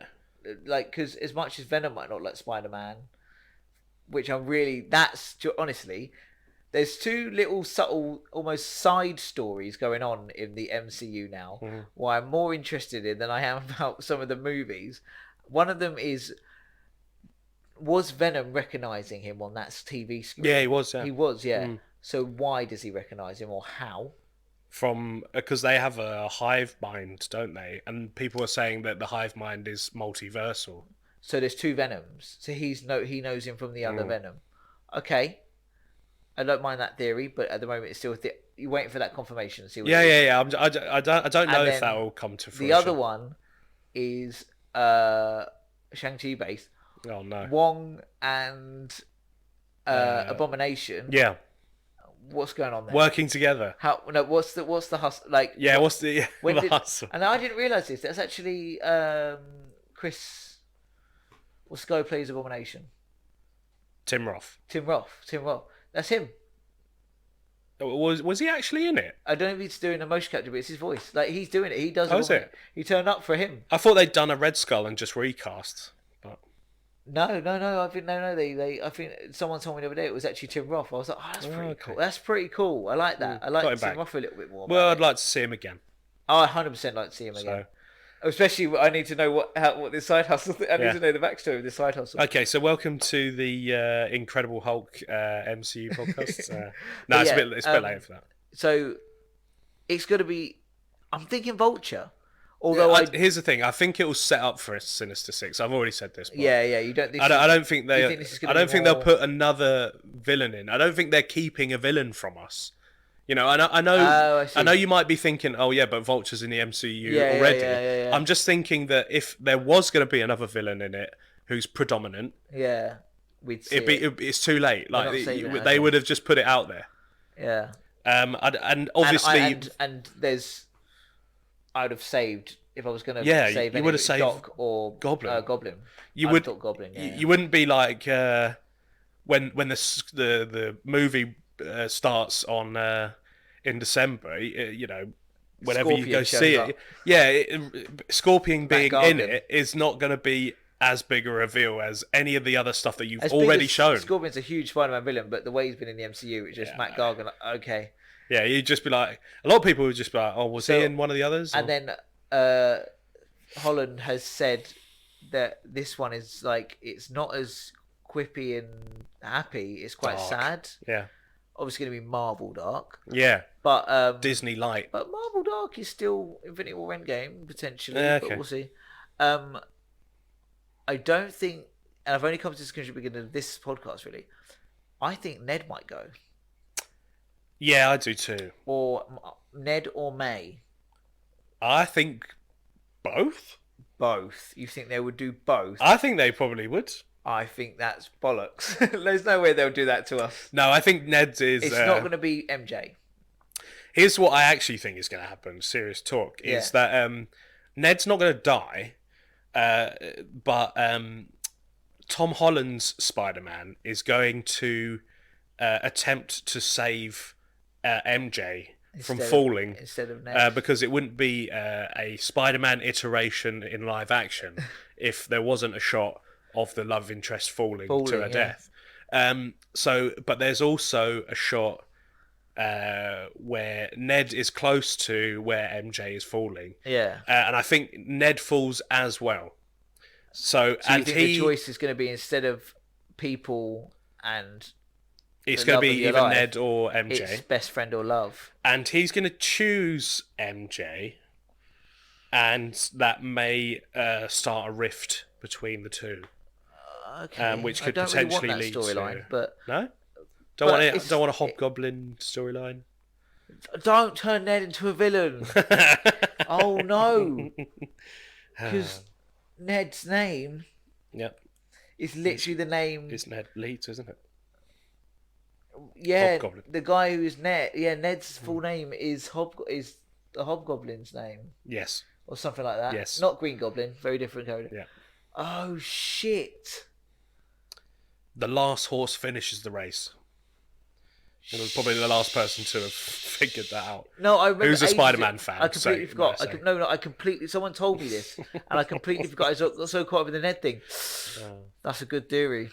One spot left in that Sinister Six. Oh shit! Especially I don't if, need another best friend turns villain shit. That's why I liked Ned. I didn't want him to do the Harry storyline. You said it right near the beginning, where you're just like, "Oh, at least they got away from the friend being the friend being the villain." I completely forgot. Someone told me a few months ago. Yeah, his name. Yeah, Ned is the Hobgoblin, like potentially. Or Liv comes back as Vulture. Who? Liz. I thought you said Liv. I said Liv, but it's Liz, isn't it? Liz I don't know about that. You haven't seen her in any of the materials. That'd be really weird. She was left very disgruntled. Oh, that'd be so weird. Anyway, I just suspect that the theaters are going to be absolutely packed, and everyone's going to be like, "What's the fuck's going to happen?" Things are going to go mental. I'm looking forward to that first moment. Yeah, when they do, and when they show up, mate. Because if they don't show up for Marvel, there'll be no way home.